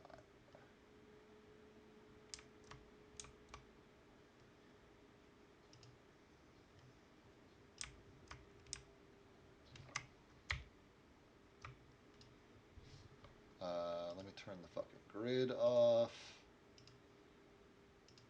Put our deeds anywhere.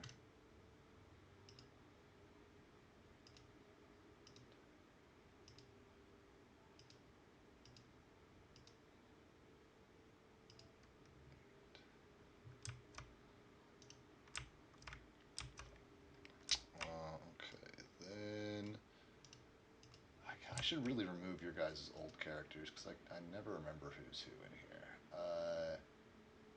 This is Echo's battle phase, yeah. This is Titus. No. Echo just uses her regular one. Echo, she's just a regular one. There's Echo. Yeah. I don't have to worry about your praying mantis because it's not here. And then that's the three of you. And then we've got Fen as well. He is in my NPC bag, I think. Yeah, he's in this bag somewhere. He's old angry in this bag. Then. Okay, so Fen is mobbing with Max. Echo is between them. Titus is Echo. Are you in this tile or are you in this tile?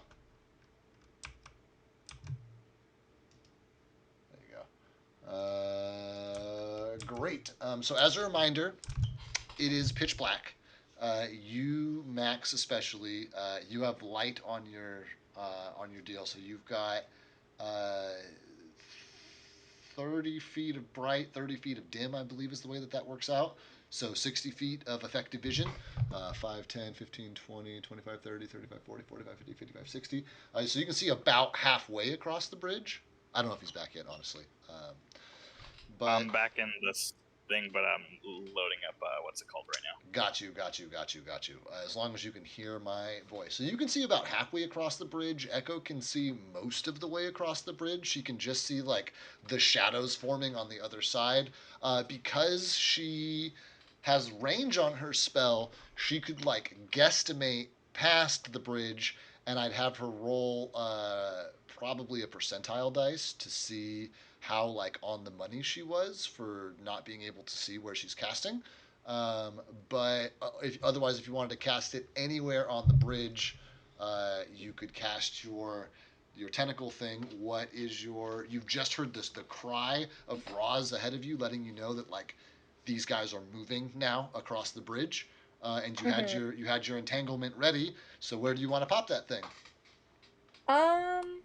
You were saying about the percentile die, because I kind of want to cast it on the physical land, like within this range. Do you With the want to best cast likelihood- it exactly centered on the bridge, like just straight down the bridge? You know, call it because you basically just pick a point and it emanates around that. So where do you, in a perfect world, where do you want that point to go?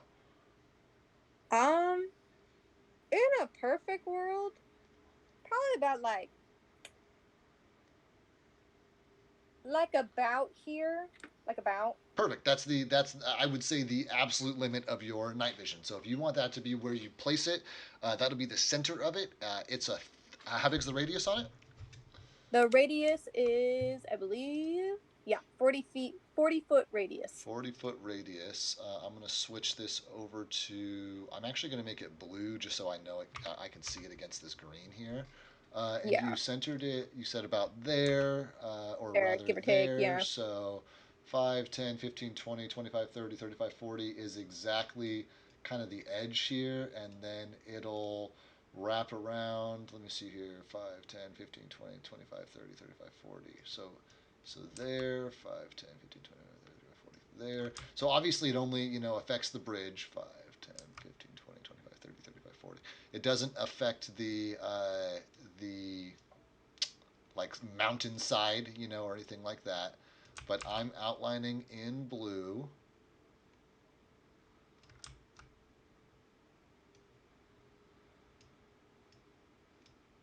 where your spell effect is going to be. So there's your big blue penis that you've got there. Yeah, you're gonna super get them all. It's like a what save is it? The save. Look that up. DC 15. DC 15.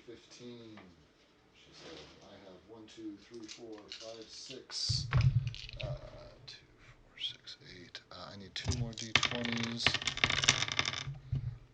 There's one. I'll just reroll one of these. Pass, pass, pass, pass. Fail, fail, fail, fail. So you've got 4 passes, 3 failures, 4 failures. So half and half. Yay! I'm happy with that.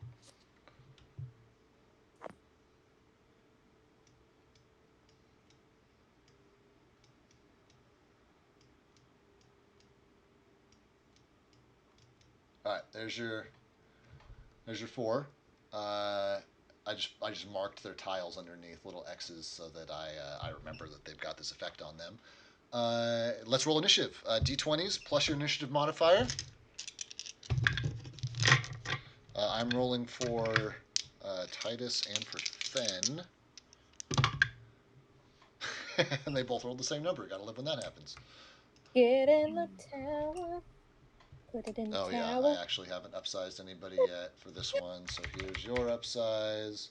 Here's your upsize. And we're going to pull up my buddy Titus's initiative roll. That's +5.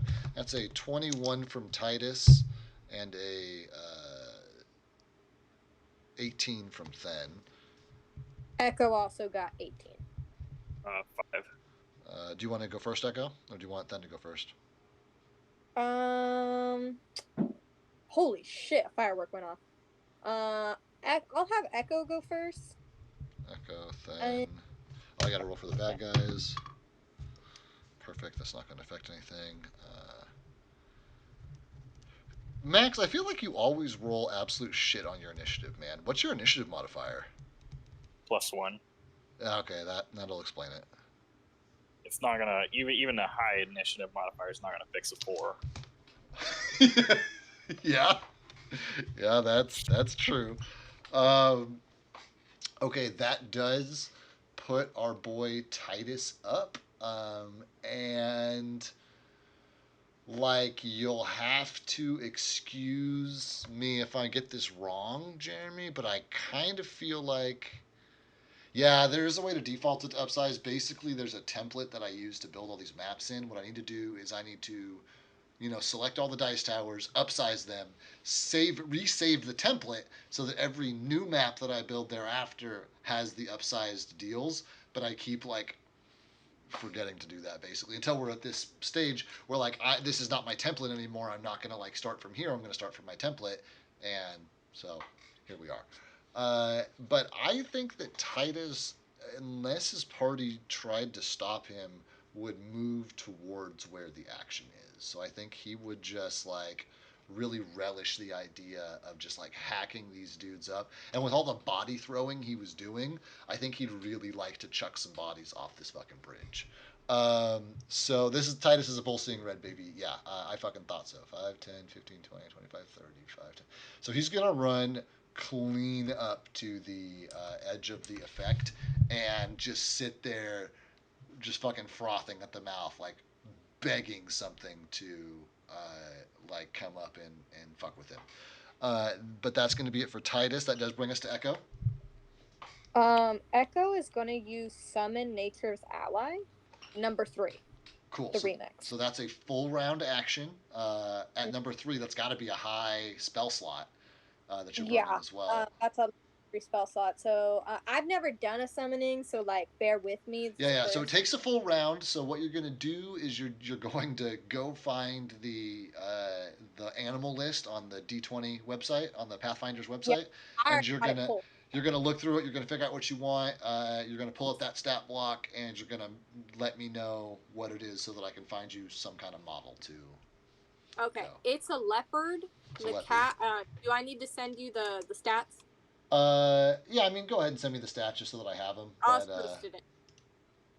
But I will probably actually have. I don't know if it's a leopard, but I think I've got a tiger. No, I do. I got a straight up leopard. There you go. Yay! Are they size category large? Let me double check. Size. Where's size?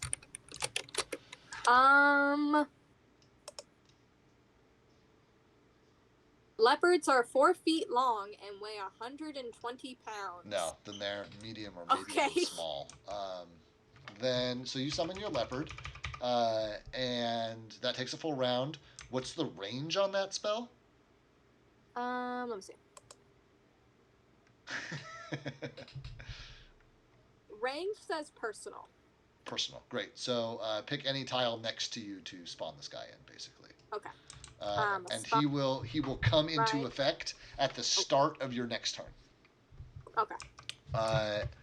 And as that's a full round action, that is going to move us from Echo to Then, who is basically just going to look to Max for instruction, and he's just going to kind of indefinitely hold his action to spring in front of Max and like take a blow and deliver a blow with whatever might approach you guys. So just kind of full disclosure there, unless you tell him otherwise.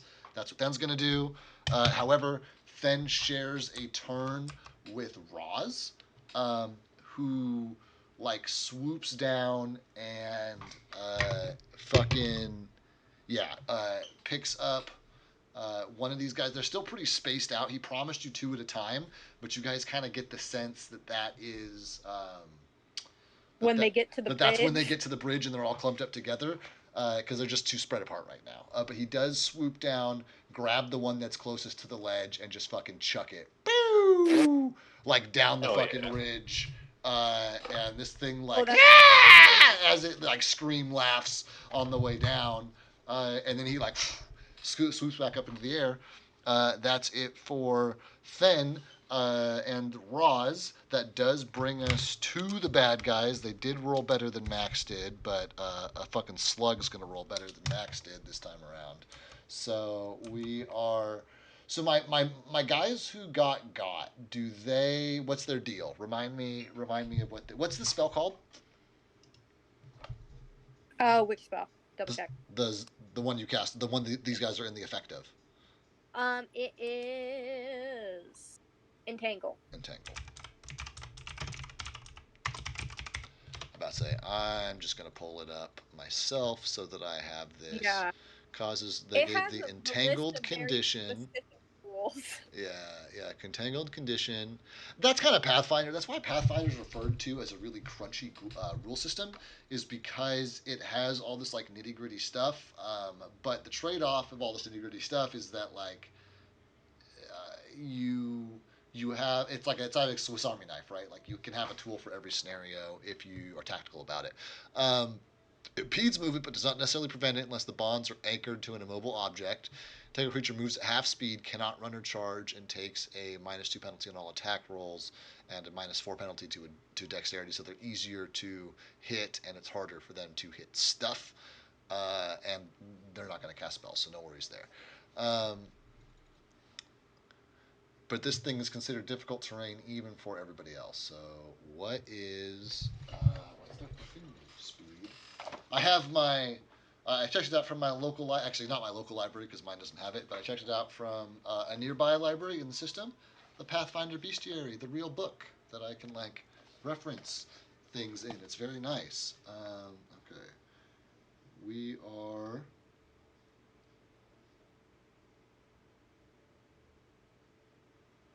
Wow, we are speedy boys. We are. With a move speed of 50 feet, even at half, that's 25. 5, 10, 15, 20, 25. 5, 10, 15. Oh, but these guys move at half, so they only get one movement, basically. So that's his whole movement, 5, 10, 15, 20, 25. That's his whole movement, 5, 10, 15, 20, 25. That's his. 5, 10, 15, 20, 25. That's his with 5-foot step. These guys have two sections of 25 they can move.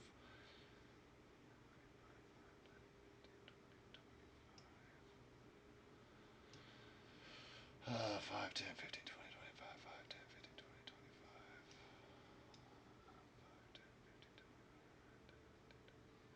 All right, so these bros are making their way down here. They're all ending their turn in the fucking deal. So all 7 of them are going to have to reattempt their save because they're ending their turn here and may end up entangled. And what entangled does, it's really silly language. They could have really simplified it by being like, entangled removes the one move action.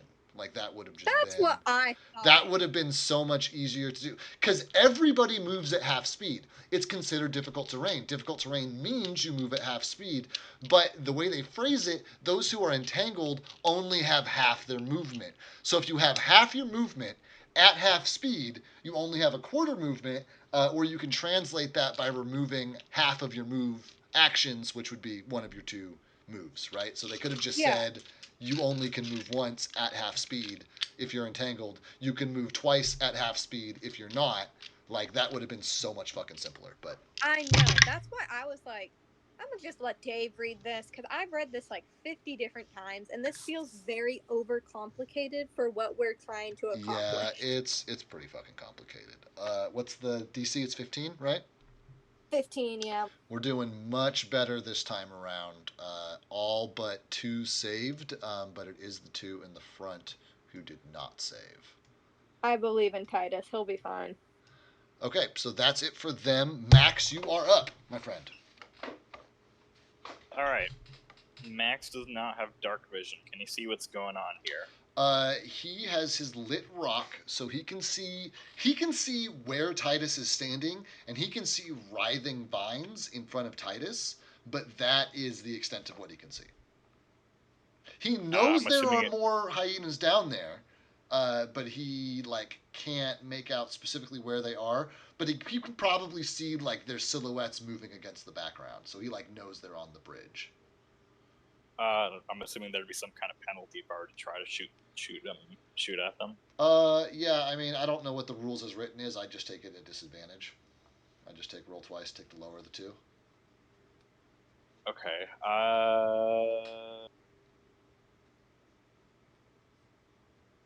Max is going to cast.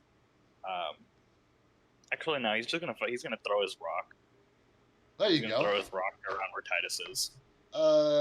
What is your raw strength stat? 11. Then you're definitely strong enough to give me an attack with your base attack bonus added to it, DC 10 to like land your rock on the bridge somewhere instead of having it like tumble off.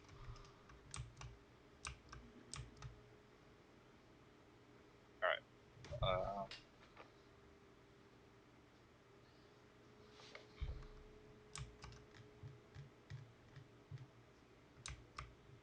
Yeah, 10 on the die plus your modifier will absolutely do it.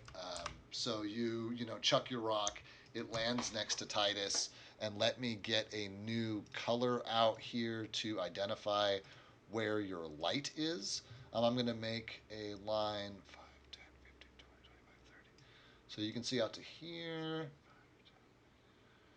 I was going to overcomplicate it by using light on a bolt and then shooting that, but I would have had to wait a whole another turn to do Got you.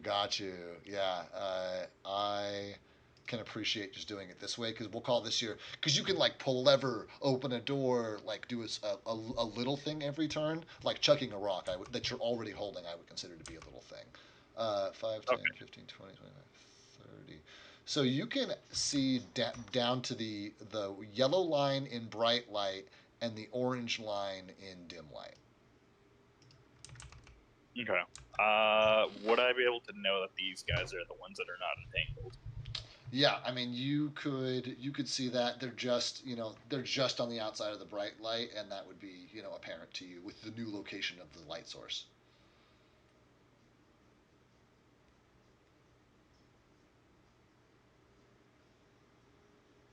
Okay, just getting their distance, and Max is gonna load up a firebolt and shoot it at this guy. Cool. Roll once, yeah, because you're just straight up attacking now that you don't have disadvantage. You're a Congratulations. genius. Oh my god! Or you could have casted light on the leopard. I don't know if you can cast it on a living creature. Ah, dang it. I have, That'd be fun, though. in a past campaign, allowed somebody to cast the source of their fog bank on a saddle of a horse, so that as they rode the horse forward, the fog bank like rolled with them.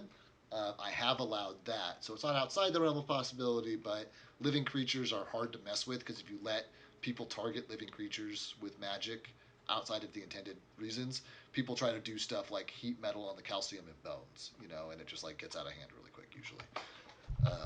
What could have been done was like, get like a twig or something and tuck it into its fur, but Right, yeah, and that Like- would have been cool too, like anything like that.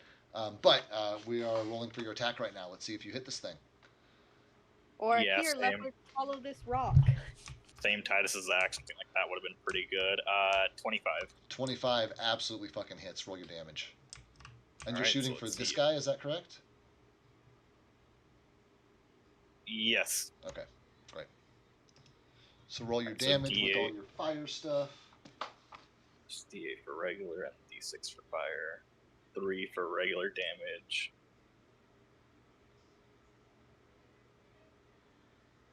5 fire damage, total of 8 damage. Total of 8 damage. That is enough to bloody this hyena.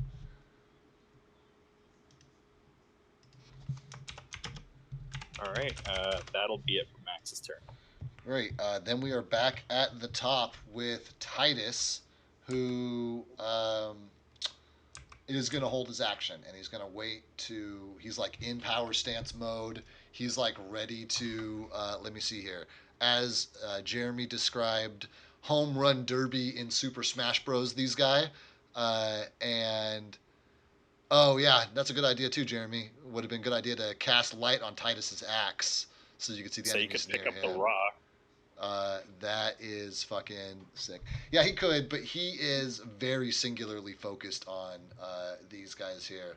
Um, I figure Titus wouldn't waste an action on a move when he's confident these things are going to come to him, and he would like take like every fucking inch of attack that he could possibly get and just be 100% like like batter him focused because he does get 2 attacks if I remember correctly. So yeah, he's getting ready to fuck him up. Echo, you are up. Your leopard appears in front of you. This is the first time you've summoned an animal, so you have this like earthy magic. Does it like come out of the ground? Like what? What's the I deal? think it's like, yeah, it's basically like all of a sudden you see like stuff start to come out of the ground, like skeletal remains of this big cat. And like you see the vines and stuff start growing around it as it makes up the meat.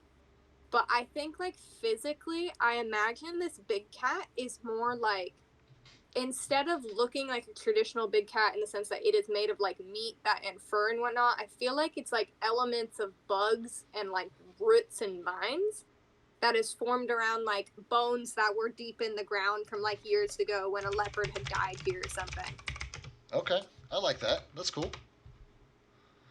And so you and your leopard are both out. Your leopard has its own, much like Pepper, has its own like fucking stat block and turn that it takes with yours. What are you guys doing? Yeah. Let me check its speed. I'm gonna have it move over to Titus. So 30 feet is its, so 5, 10, 15, 20, 25, 30. And then if I'm having it, can I do 2 moves if I'm not having it attack? Or how is that? How'd that work? I'm sorry, what's that one more time? I'm trying to remember what was the movement rule. Like if you're not attacking or anything, You you're can just move trying to twice. get You a can always trade your attack for more movement. You can't trade yeah. your movement for more attacks. 5, 10, 15, 20, 25, 30. So Titus got a leopard friend. Great, and you guys are like plugging the gap together. Yeah, and then Echo, I think her movement is also 30. Let me check. How do I do that? Okay, yeah, 30. So I'm going to have her move 5, 10, 15, 20, 25, 30. And I'm going to have her take a shot at this one. Cool, and you feel your eyes shift from like the blacks, whites, and grays of your dark vision into the like colored senses of light vision as you like step over that threshold into this lighted area as like color seeps in, the browns of the woods and the tufts of hair like become distinct of all the different colors that are there. That's funny, Jeremy. Yeah, take a shot. Who are you attacking? I'm going to attack the one in front of the leopard. Okay, sounds Gerald. Wait, I have a question. Does anyone on the off chance know what's the name of the cheetah from Cheetos? good. Chester. Okay. Okay, that's going to be a total of. I'm imagining these are within how many feet? More than 30. More than but 30, but less than your next one. Yeah. Okay, so that's going to be a 30 to hit. 30 hits. Roll your damage. Okay.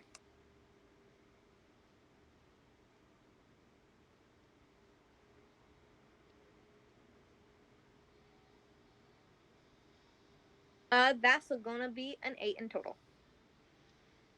An 8 in total. She says that will also bloody this guy. Let me go ahead and label him. We got Gerald the leopard. Gerald the leopard. Yeah. What's a L name also? Leroy Lenny? the leopard. Lenny the leopard. What if it's a girl? What's female names? Letitia the leopard. Lynn the leopard. Leia the leopard. Lynn the leopard. Oh my gosh, Jeremy, that works out great. Larry. Larry the leopard. Larry. Yeah, I like Linda. Linda's a good classic. Yeah. Okay. Linda. You took your attack. Your arrow landed in this thing, bloodied it. Anything else you're gonna do with your turn, Echo?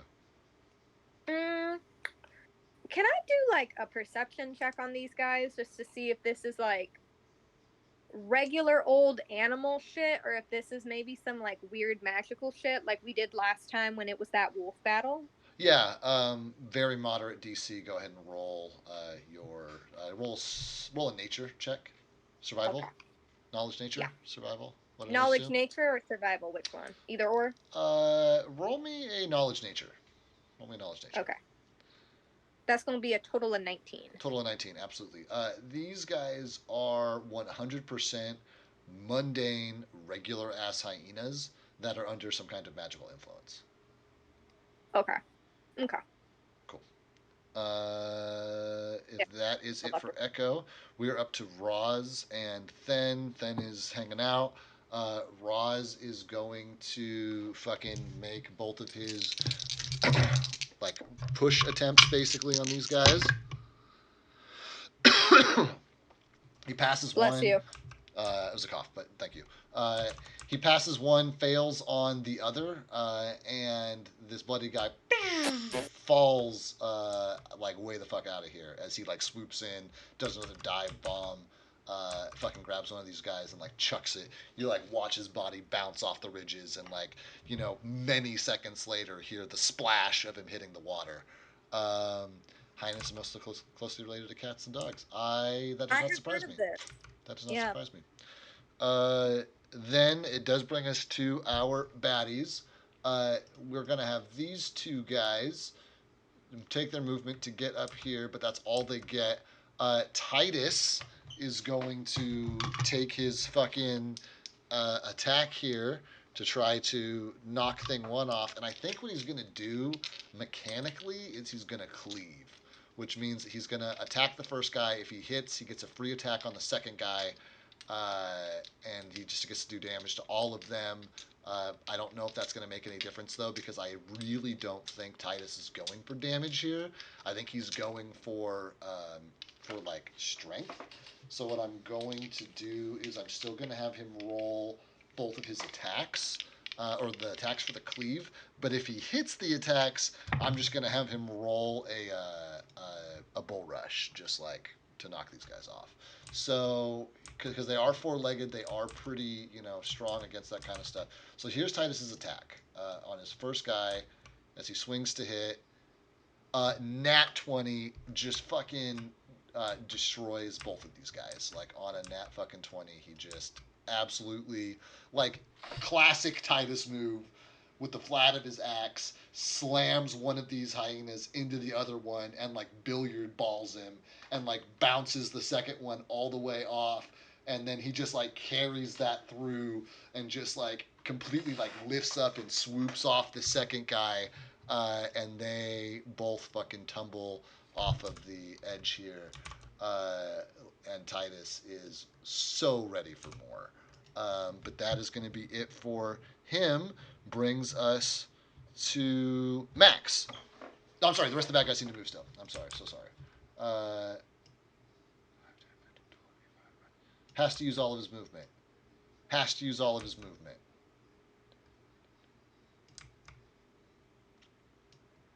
All right, they're all just plugged up now. But they all have to roll their checks, see if they are still entangled. Literally everybody passes, and we're on. Max, you're up. Max is going to probably move up here a little bit and try to just get an angle on this guy right here. Yeah, sounds Shoot great. You've absolutely got that angle. Take a shot. Alright, that's going to be another firebolt, so D8 plus D6. Cool. Oh, no, roll to actually hit. Yeah, you gotta beat his AC first. That is an important step. Okay, 17 plus 8. 25 again. Destroys his AC. Roll your damage.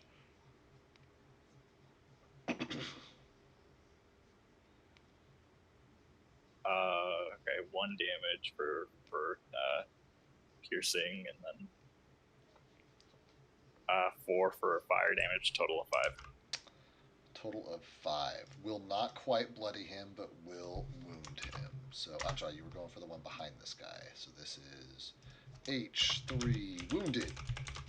As you watch your bolt land into him, and a new source of light ignites as you see like the flash of the firebolt, singe this thing's fur. And is there anything else you'd like to do with your turn? Basically, just try and see if there are more hyenas coming up, or these are the ones that we're dealing with.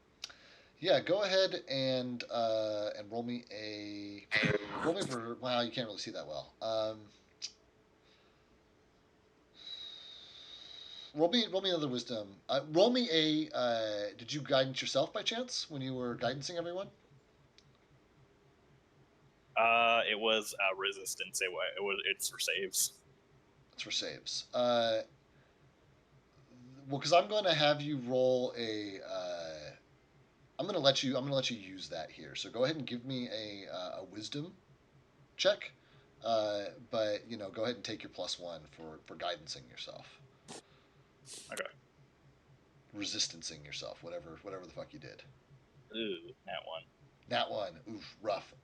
Yeah, your blood's like pumping in your ears. You're like staring back into. You can see like the edge of the light, but then the light just like disappears into the forest behind, and you are like listening, but there's just like the sound of battle Titus screaming and hyenas howling in pain, and there's too much chaos for you to be able to tell what's going on the other side of the bridge. All right, that's going to be your first turn then. Cool. Back to the tippity top, Titus, and that boy's going to cleave again. He's going to cleave him. Wants to knock 2 more guys off. I'm rolling public because I'm Titus right now and not. Here we go. Yeah, beats their AC with Titus's modifier. So he hits on the first. He's still got to be able to hit on the second. That's how cleave works. You get 2 separate rolls. Ooh, 9 is. I'm actually gonna have to double check a bunch of stuff here. 9 plus 8 is still 17, which I'm pretty sure. Yeah, it gets through the hyenas AC. So then we're just gonna roll a bull rush against their CMD. Titus has a plus 12 to that. Yeah, dude, he just fucking annihilates these guys as well, and just fucking like Titus is out there playing golf while you guys are all in combat. He's just like out there fucking swatting bad guys. He's not even like cutting into them. He's just literally just pushing them, swinging them, flinging them with that great axe of his. That is it for Titus. Echo, you're up. Okay. Now this is the part where I feel weird about because I've never done this. I want the leopard to attack the wounded one. Okay, your leopard will need to step into, unless he has 10 feet of reach, he will need to step into your spell unless you want to drop the spell.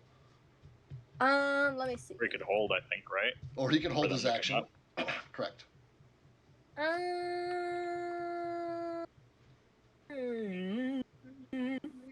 It doesn't say if he has the reach or not on the sheet, so.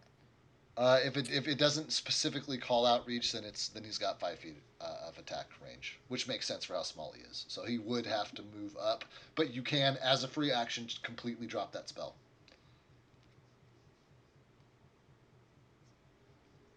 Have him hold, and once this one moves forward, he's gonna attack. Great, love it. And then Echo is going to take 2 shots at this other one that's not wounded. Awesome, take him. I'm sure, unless you roll a nat 1, that you'll hit. Yeah. First one's going to be 24. Yeah, for sure. Second one's going to be, it's a 19, so 19 plus 5. 19 on the dice already beats their AC, so you are super gold. Roll 2 damages. Okay. I've been a bad kid and haven't had my stream chat up. Poetry in motion. I think Titus is maniacally cackling, almost as if he's trying to combat the hyena laughter. Oh, total of 14. Total of 14 damage. Will I'm sorry, this guy here. Mm-hmm. We'll put him on death's door. H4 death's door. Great. So 2 arrows fly in, embed themselves in him. Both center mass, obviously doing a ton of damage. Dark blood spurts out of this hyena. You see some of it get sprayed across and matted in your leopard's fur. And these 2 very wounded hyenas are not in good shape. Anything else you'd like to do? No, not really. I'm waiting for that eagle to swoop in and take both of them out. Yep. That is on Then's turn, which is right now. So Then's not doing nothing, but Roz is rolling his checks. He succeeds on one, fails on the other. So he does pull the guy who's on death's door, completely topples him out of there, and that is it for him and them. The last hyena fails his morale check and attempts to flee. He only has one of his movements because it's all difficult terrain 5, 10, 15, 20, 5, 10, 15, 20, 5, 5. So he gets absolutely to the edge of where the light is, but he is still in dim light from the rock with his turn. That's it for them. Max is up. Titus is on deck. Max is gonna try and plug him up. So Yeah, go for it.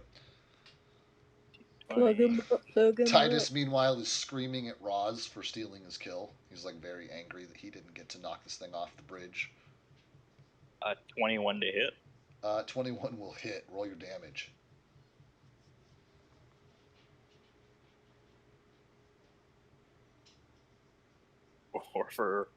For her piercing, and then 3 fire, total of 7. Total of 7. That's going to be very close. Give me a second to double check their hit point total. That is enough. How would you like this combat to end, my friend? I like to think that it's coming off the coming out of the bridge and everything, and it tries to either run off one of the sides or something. It just gets plugged with an arrow and falls down. Nice, and just fucking tumbles. And you guys, you guys are now at free action. You're out of combat.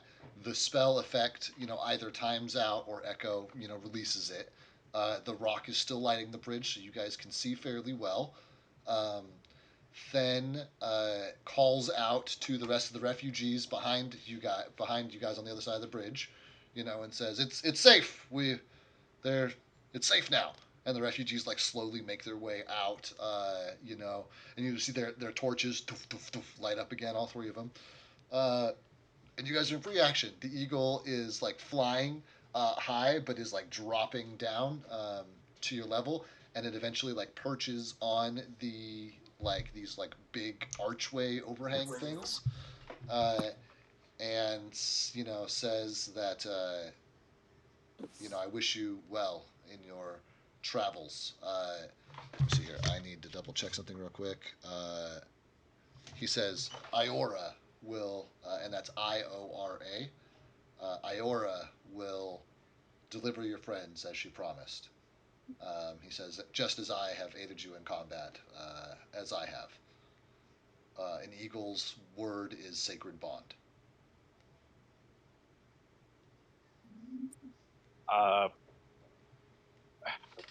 May our paths cross again, Roz. And he, holds a winged, arm over his chest, and says, "May you always feel the wind on your feathers," and just takes off, back to the fucking like place he was at before. As the refugees see him flying off, they're like, "Wait, you're leaving again? Why don't you take us with you?" And they're just like, he's just like fucking flying off and is gone. That leaves you guys on the bridge with these 3 refugees, and then what would you guys like to do? It's probably like 11 p.m. at this point. I think Echo's immediately looking at Titus, and it's like, lead us to your horse. And Titus probably like remembers all in one moment that Hidalgo is around again, and is very excited to go see him. He did wander. He was gone for probably like a half hour, 45 minutes when he went to go put him away. So he's like a fair journey off of here. I'm gonna roll a quick survival check for Titus. Could Echo help support the survival? No, because Echo doesn't know where she wasn't with him. She doesn't know where the horse is. Oh, Only he knows where the horse is, and he's just trying to like find his way back there. Yeah, final of 12. So he is able to lead you guys back there, but like in the dark, it takes him probably half an hour just to like get back to where Hidalgo was. He's been tied up for like 26 hours at this point, maybe like just over a day, maybe less than that, maybe 18 hours, maybe not quite a day. So he's pretty hungry. He's pretty excited to see you guys. And as a reminder, he's like a heavily armored warhorse. And Titus fucking like leads you guys back to him. Like mounts up on Hidalgo and is like, "What's the plan?" How emaciated do the freed people look? They're also in pretty bad shape. Like arguably as bad as Dimitri looked. Okay, Echo's gonna look at Titus and she's just gonna ask, "How much can your horse carry?" Honestly, Titus would probably answer my weight, and that's all he needs to carry. Echo's gonna look at him and it's like, "Titus, we need to get out of here as quickly as possible, and these people do not look like they can run. You can let them ride the horse this one time." With Titus's chaotic good alignment, I would say that he does err on the side of helping people, but chaos is quite the force.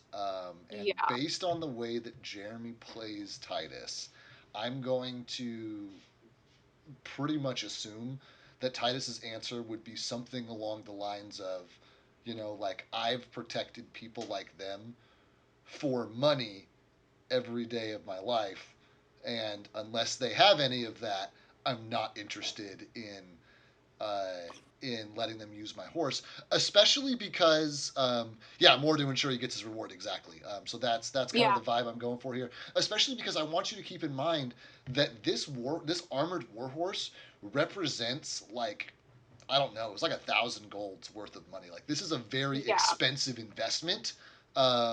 It'd be like being like, "Let these hobos take your Porsche." He'd be like, "No, I don't fucking want to do that." So that, I think, is kind of the vibe you're getting off Titus, is like, "No, it's my horse. Like I worked jobs to earn the money to pay for this horse, and like I am happy to, try and help save these guys. Like, obviously, I'm willing to fight on their behalf. I just did. I draw the line at letting them ride my horse." I'm trying to remember, did Hidalgo come with this cart, or was it just Hidalgo? It was just Hidalgo. You guys had that little, like, rinky-dink cart, but I want to say you guys left it in... Titus has gone through a roller coaster of emotions and identity crisis over the last few weeks. Yeah, but now he's back to being a mercenary. He's, like, back to his roots. Bought the cart when we got back to port, right? But these were like particularly rough roads, and you guys bought the cart because you were literally carrying all this fucking gold. And like, once you got all that taken care of, I don't know. Wait. Titus You made know a what? specific He call. didn't. He didn't bring it because the one Woodsman's Guild were working on it. That's exactly right. Because it was a shitty little rinky-dink cart, and Yeah. he like commissioned them to fucking improve it for him, uh, because he like has money to throw around and can do that now. That's exactly right. That is what happened. Yes. So it is just Hidalgo, but he is like heavily armored. The one Titus made the woods. Yeah, exactly. The yeah. Yeah.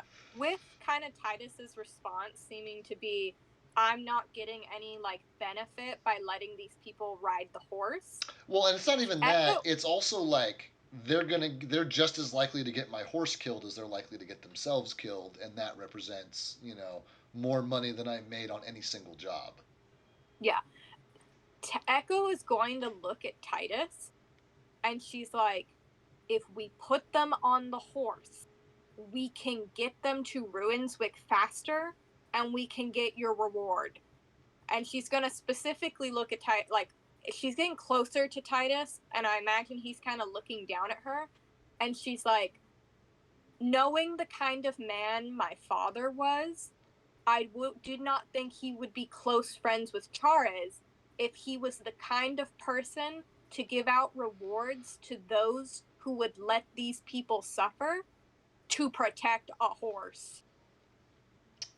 Yeah, man. Titus is like Titus remembers your job was to find out what's going on. He's like, we found out what's going on, man. He didn't say anything about rescuing anybody. And he's like, but do you really want to risk it the moment Chares finds out that you let us abandon these people so that they wouldn't have to ride your horse? Because otherwise, they're not going to make it to Ruinswick all the way, or we're going to be here a long time. Titus brings up that there are 10 more refugees that are ahead of you guys that got a head start because you rescued them earlier in the day, and says, they're all going to die if we don't catch up to them, and the only way I can do that is on my horse. Why don't you let their fellow refugees catch up to them? He's like, because then they're all going to die together. They And can't. it's You like, just said they can't fend for themselves. If they ride up on my horse and they get attacked by something, then all the refugees and my horse all die. How about and this? You were able to make that cart in the woods. Why don't we continue as we're going, and as we're going, collect parts to create a new cart? As we get stuff, we can make a cart and haul people in it. Slowly start to mount Hidalgo's conversation is continuing. I kind of assumed that I announced that you were having this conversation from horseback, in part because honestly, I kind of figured this conversation was coming, and I figured that Titus would too, and he would just like preemptively get on Hidalgo to try to like kind of nip that in the bud. Gosh, at the suggestion of the cart, Titus is probably open to that. You know, because Titus knows that he can always cut a cart loose, and like that's not going to, like if he wanted to cut and run, literally he could do that with a cart. Um, the DM is going to let you guys know that like absolute bare minimum with excellent rolls, it's going to take you guys,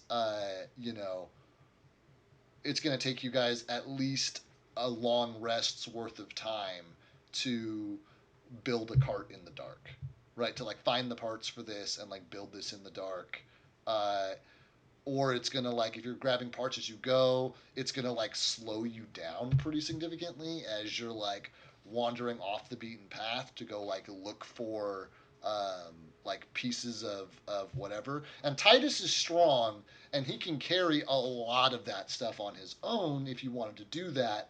But the actual like physically assembling and building a cart is going to A, make a bunch of noise, and B, take you guys, at least 6-8 hours of like being in one spot in order to like make that happen. So, do with that question. what you guys will as players. Yes. How heavy is Titus? Like, if we were making like a rough weight category here. What do you mean, like weight? I think he has on his character sheet that he's like 200 or 300 pounds. Yeah, because I know Titus is like big. He's big for a half orc, and he's like average size for an orc. Smack in the middle, 250 pounds, 7 feet. Okay. How much does Max weigh? Five As a six 5'6" average, man. probably like 150, 160. Okay. Echo is going to look at Titus, and she's like, "Would you let Max ride it with at least one of these people?"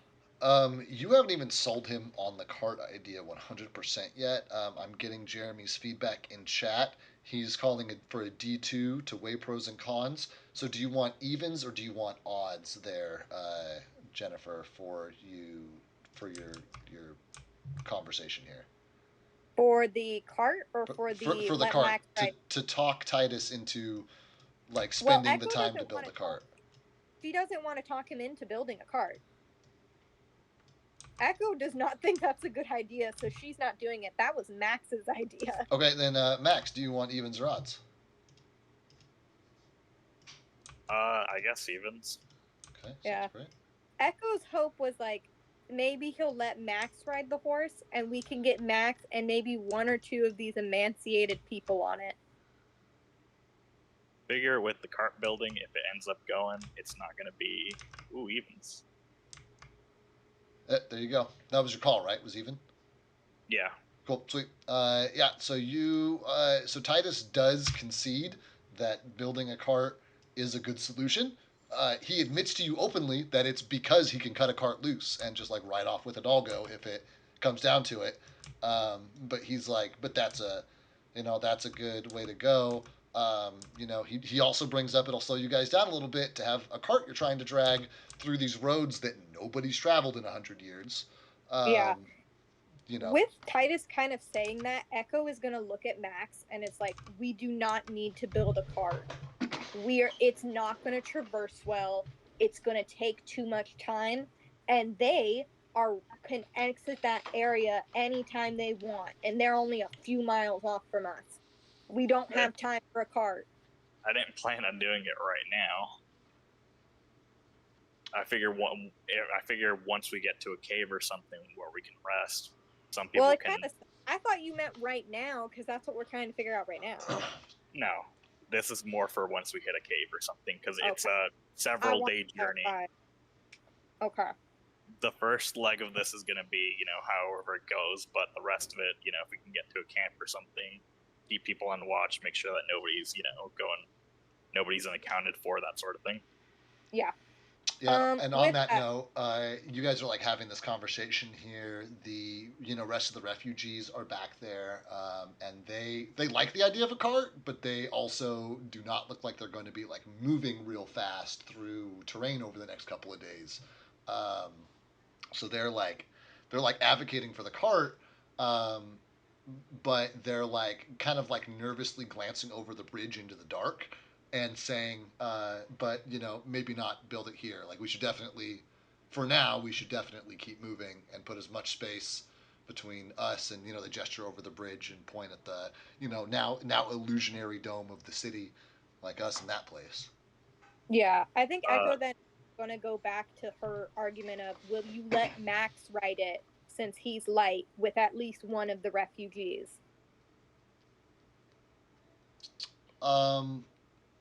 Since I assume he probably trusts Max more not to run off with the horse or get it killed. I don't know, maybe. He was literally... Yeah. It could also be that he jogs alongside it with the lead while they're there, so they're not stealing his horse, and he can, whip Hidalgo around. Yeah, I mean, he can move pretty fast. You did succeed on your pros and cons versus the cart. So we'll say that he is like susceptible to, Max's line of thinking right now. Golly jeepers. Then I guess as a DM, I'm gonna ask you guys, what is your plan for the other two refugees? Then, like, they're still gonna slow you. Like, if you're traveling as a pack, you're gonna travel the speed of the slowest member, which is definitely going to be those refugees. So if you put one of them in the saddle with Max, you still have two refugees. What are you doing with them? I think it's better to put 2 in the saddle and just let Titus hold on to the reins, if he's okay with that. Extra weapon. Yeah, see, Titus, that is kind of the response that I thought you'd end up on, which is why I was like hardlining so much with Hidalgo. Yeah, Jeremy's coming through chat like, do we have any extra weapons? Let's just arm them and let them fend for themselves, which is very much I don't like think we the have any attitude extra. that I think that I kind of figured Titus would have with these guys when he's talking about like getting paid and we've done our job and there's nothing in there about rescuing. Like, like I think that I know that we're past this point in the conversation, but I kind of feel like that would be Titus's response when you were like, Char isn't going to give us a reward if he finds out that people died because you didn't want to risk your horse. He's probably going to be like, we'll tell him we gave him weapons. Like, we armed him. Like, we just That is leave the him thing, out there, though. and that's like in Titus's brain, he's like, that's good enough. I know we don't have any extra, though, because this happened when we were in the cave. We ain't got any weapons to give. Yeah, I mean, Titus, if you want to give up one of your hand axes, you're probably the only person who has spare weaponry right now, in that you have your great axe and you have 2 hand axes. Otherwise, the only spare weapon anybody had was an ornate bone dagger uh, that Max didn't even buy, that I think Tim bought. And, Max ended up with it and gave it to Then. But that's it. You guys are pretty limited on weapons right now. Okay, so But Titus knows that anything's a weapon if you swing it hard enough. I feel like Titus also know these people got noodle arms. Yeah. Yeah. So Titus like pulls the hand axes off of his belt, like hands them to the 2 closest refugees, and says, "Yeah, that looks like a warrior," and pats him on the ass and says, "You guys will get him." We have 3 refugees, right? Yeah, you have 3. So now one of them is unarmed and 2 of them have hand axes. Is any of them the halfling? Battery low. Oh no, my battery's low. Let me do a flat roll here. Tell you if one of them's the I halfling. feel like at least one can ride the horse with Titus or something, especially if it's the halfling. Unfortunately, the halfling was one of the ones slaughtered in the. Oh, well, Piss Pants is gone. Piss Pants is gone. Did you really expect Piss Pants to be the one to survive the ambush You the never second know. time? It's the weird people that live through shit, Gabe. It's never normal man McGee. It's little tiny Piss Pants man who survives. But with Titus giving his 2 weapons, and if he's still on the horse, she's like, "Can you at least let this one ride with you, since he does not have anything? He's pretty light." He might, if he's holding the reins, Titus might consent to that ultimately. Shrugs, sure, there it is. So you guys have now landed on a solution that Titus is happy with, or that all parties are a compromise and all parties are willing to accept. The 2 that are stuck walking are at least armed, and the one that is still left unarmed is riding princess style, holding on to Titus's waist on Hidalgo's back. It's still about midnight. Um, you guys are still at like the foot of this bridge. There are no more like sounds of pursuit coming from across the bridge. We're at the foot of the bridge still? I thought we were 45 minutes out. Oh, I guess you guys are 45 minutes out. You guys are like in this cave near Hidalgo. That's right. Oh. So what do you guys want to do? I guess one thing I want to ask with that bridge, if it's a issue with being tracked and stuff, if it's made of all wood, right? It's made of all wood. Wood supports, wood planks across it. Yeah, 100%. Wood. We could burn it. That way, they don't come across. The illusion's still going to be there. They may end up losing a few without realizing it. Sunri. What's up? I said Sunri.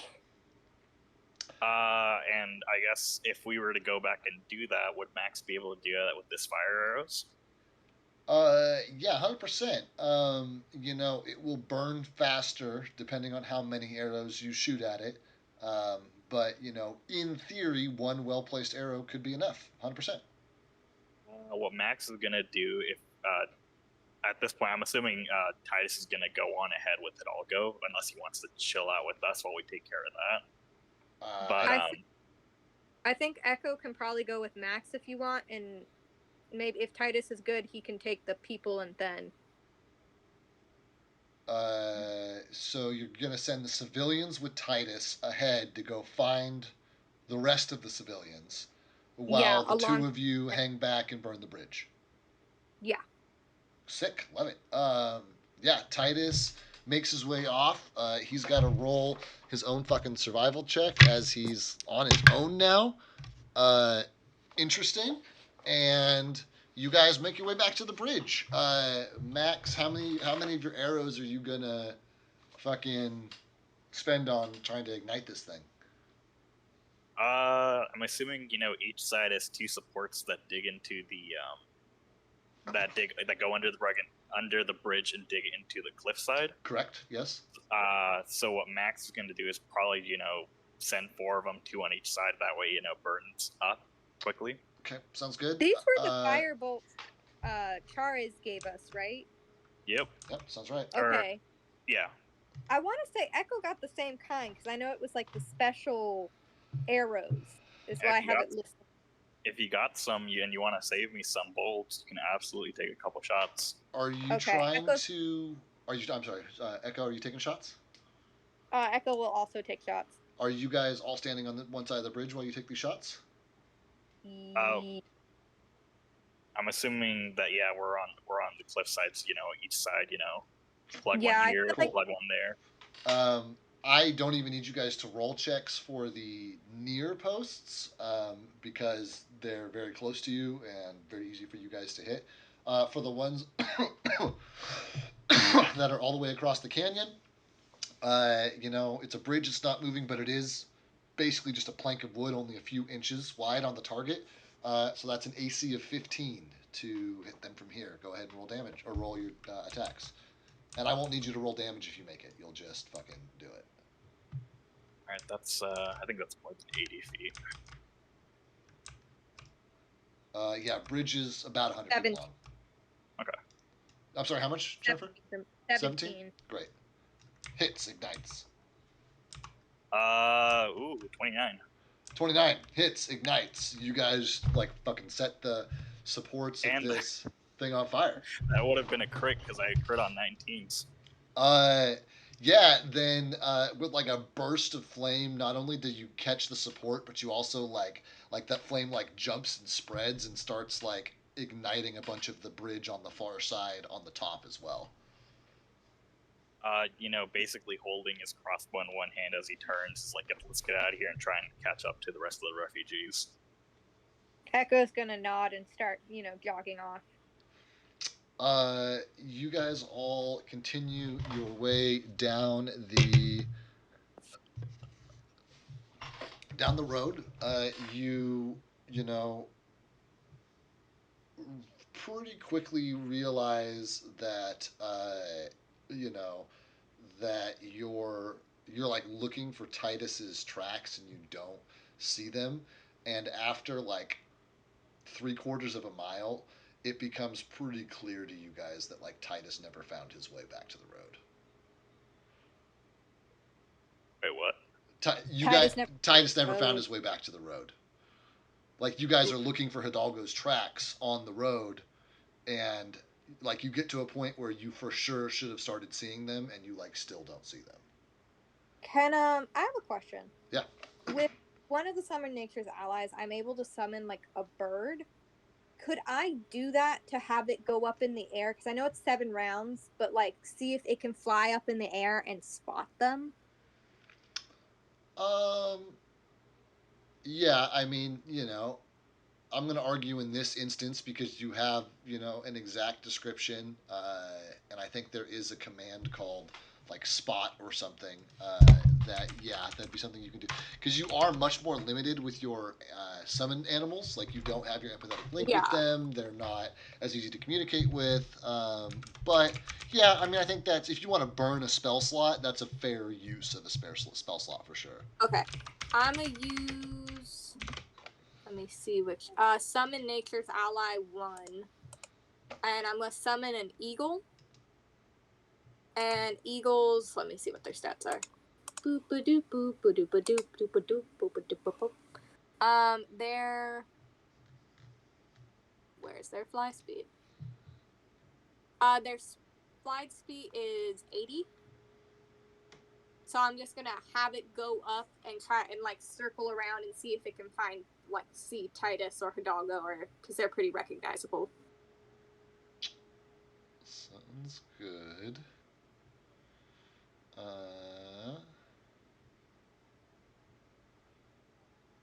These are for teaching though, not for doing. Yeah, but there are definitely tricks that you can teach them that are fucking seek. Yeah, yeah, for sure. So yeah, you can 100% do that. That's a spell. That's an ability that they have. You can describe this stuff to them. It takes off in the air. You only have it for 7 rounds, so it takes like 10 seconds to get into the air. It does like a big circle over the next like 30 seconds, and then it like swoops down to like orient itself. It like points its beak. Um, like loosely in the direction of the cave that you guys, left them at, like screeches, indicating that they're in that direction, and then fucking like desummons and it's just like gone. Okay. Echo's just gonna start running in that direction. It's something bad might have happened.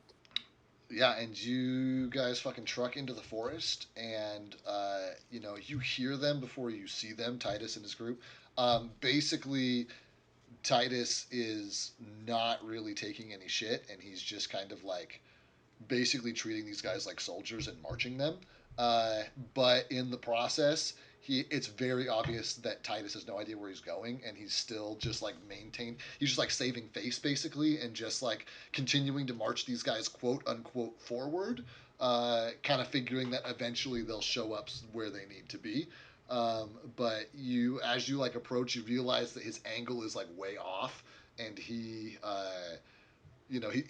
not marching in 100% the wrong direction, but it's one of those things where like he's basically going parallel to the road ish, but like way out in the wilderness, and he thinks he's on a course to intercept with it. So, but they're all there, they're all safe, nobody's hurt, but they're like they see you guys bust in, and the refugees are like, oh my god, thank God they're back.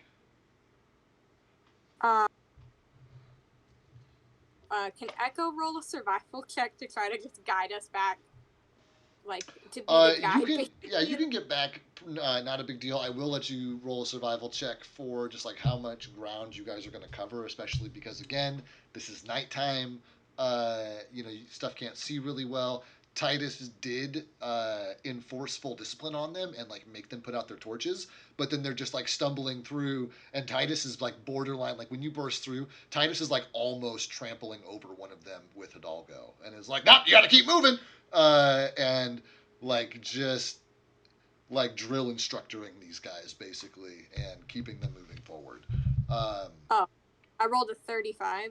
35. Yeah. So you are even in the darkness of night, even with like all of these bodies, you're able to lead your like crew through, picking their way through, and you notice a what is obviously a campsite, like off in the distance, probably I don't know, probably like 4 or 5 miles out.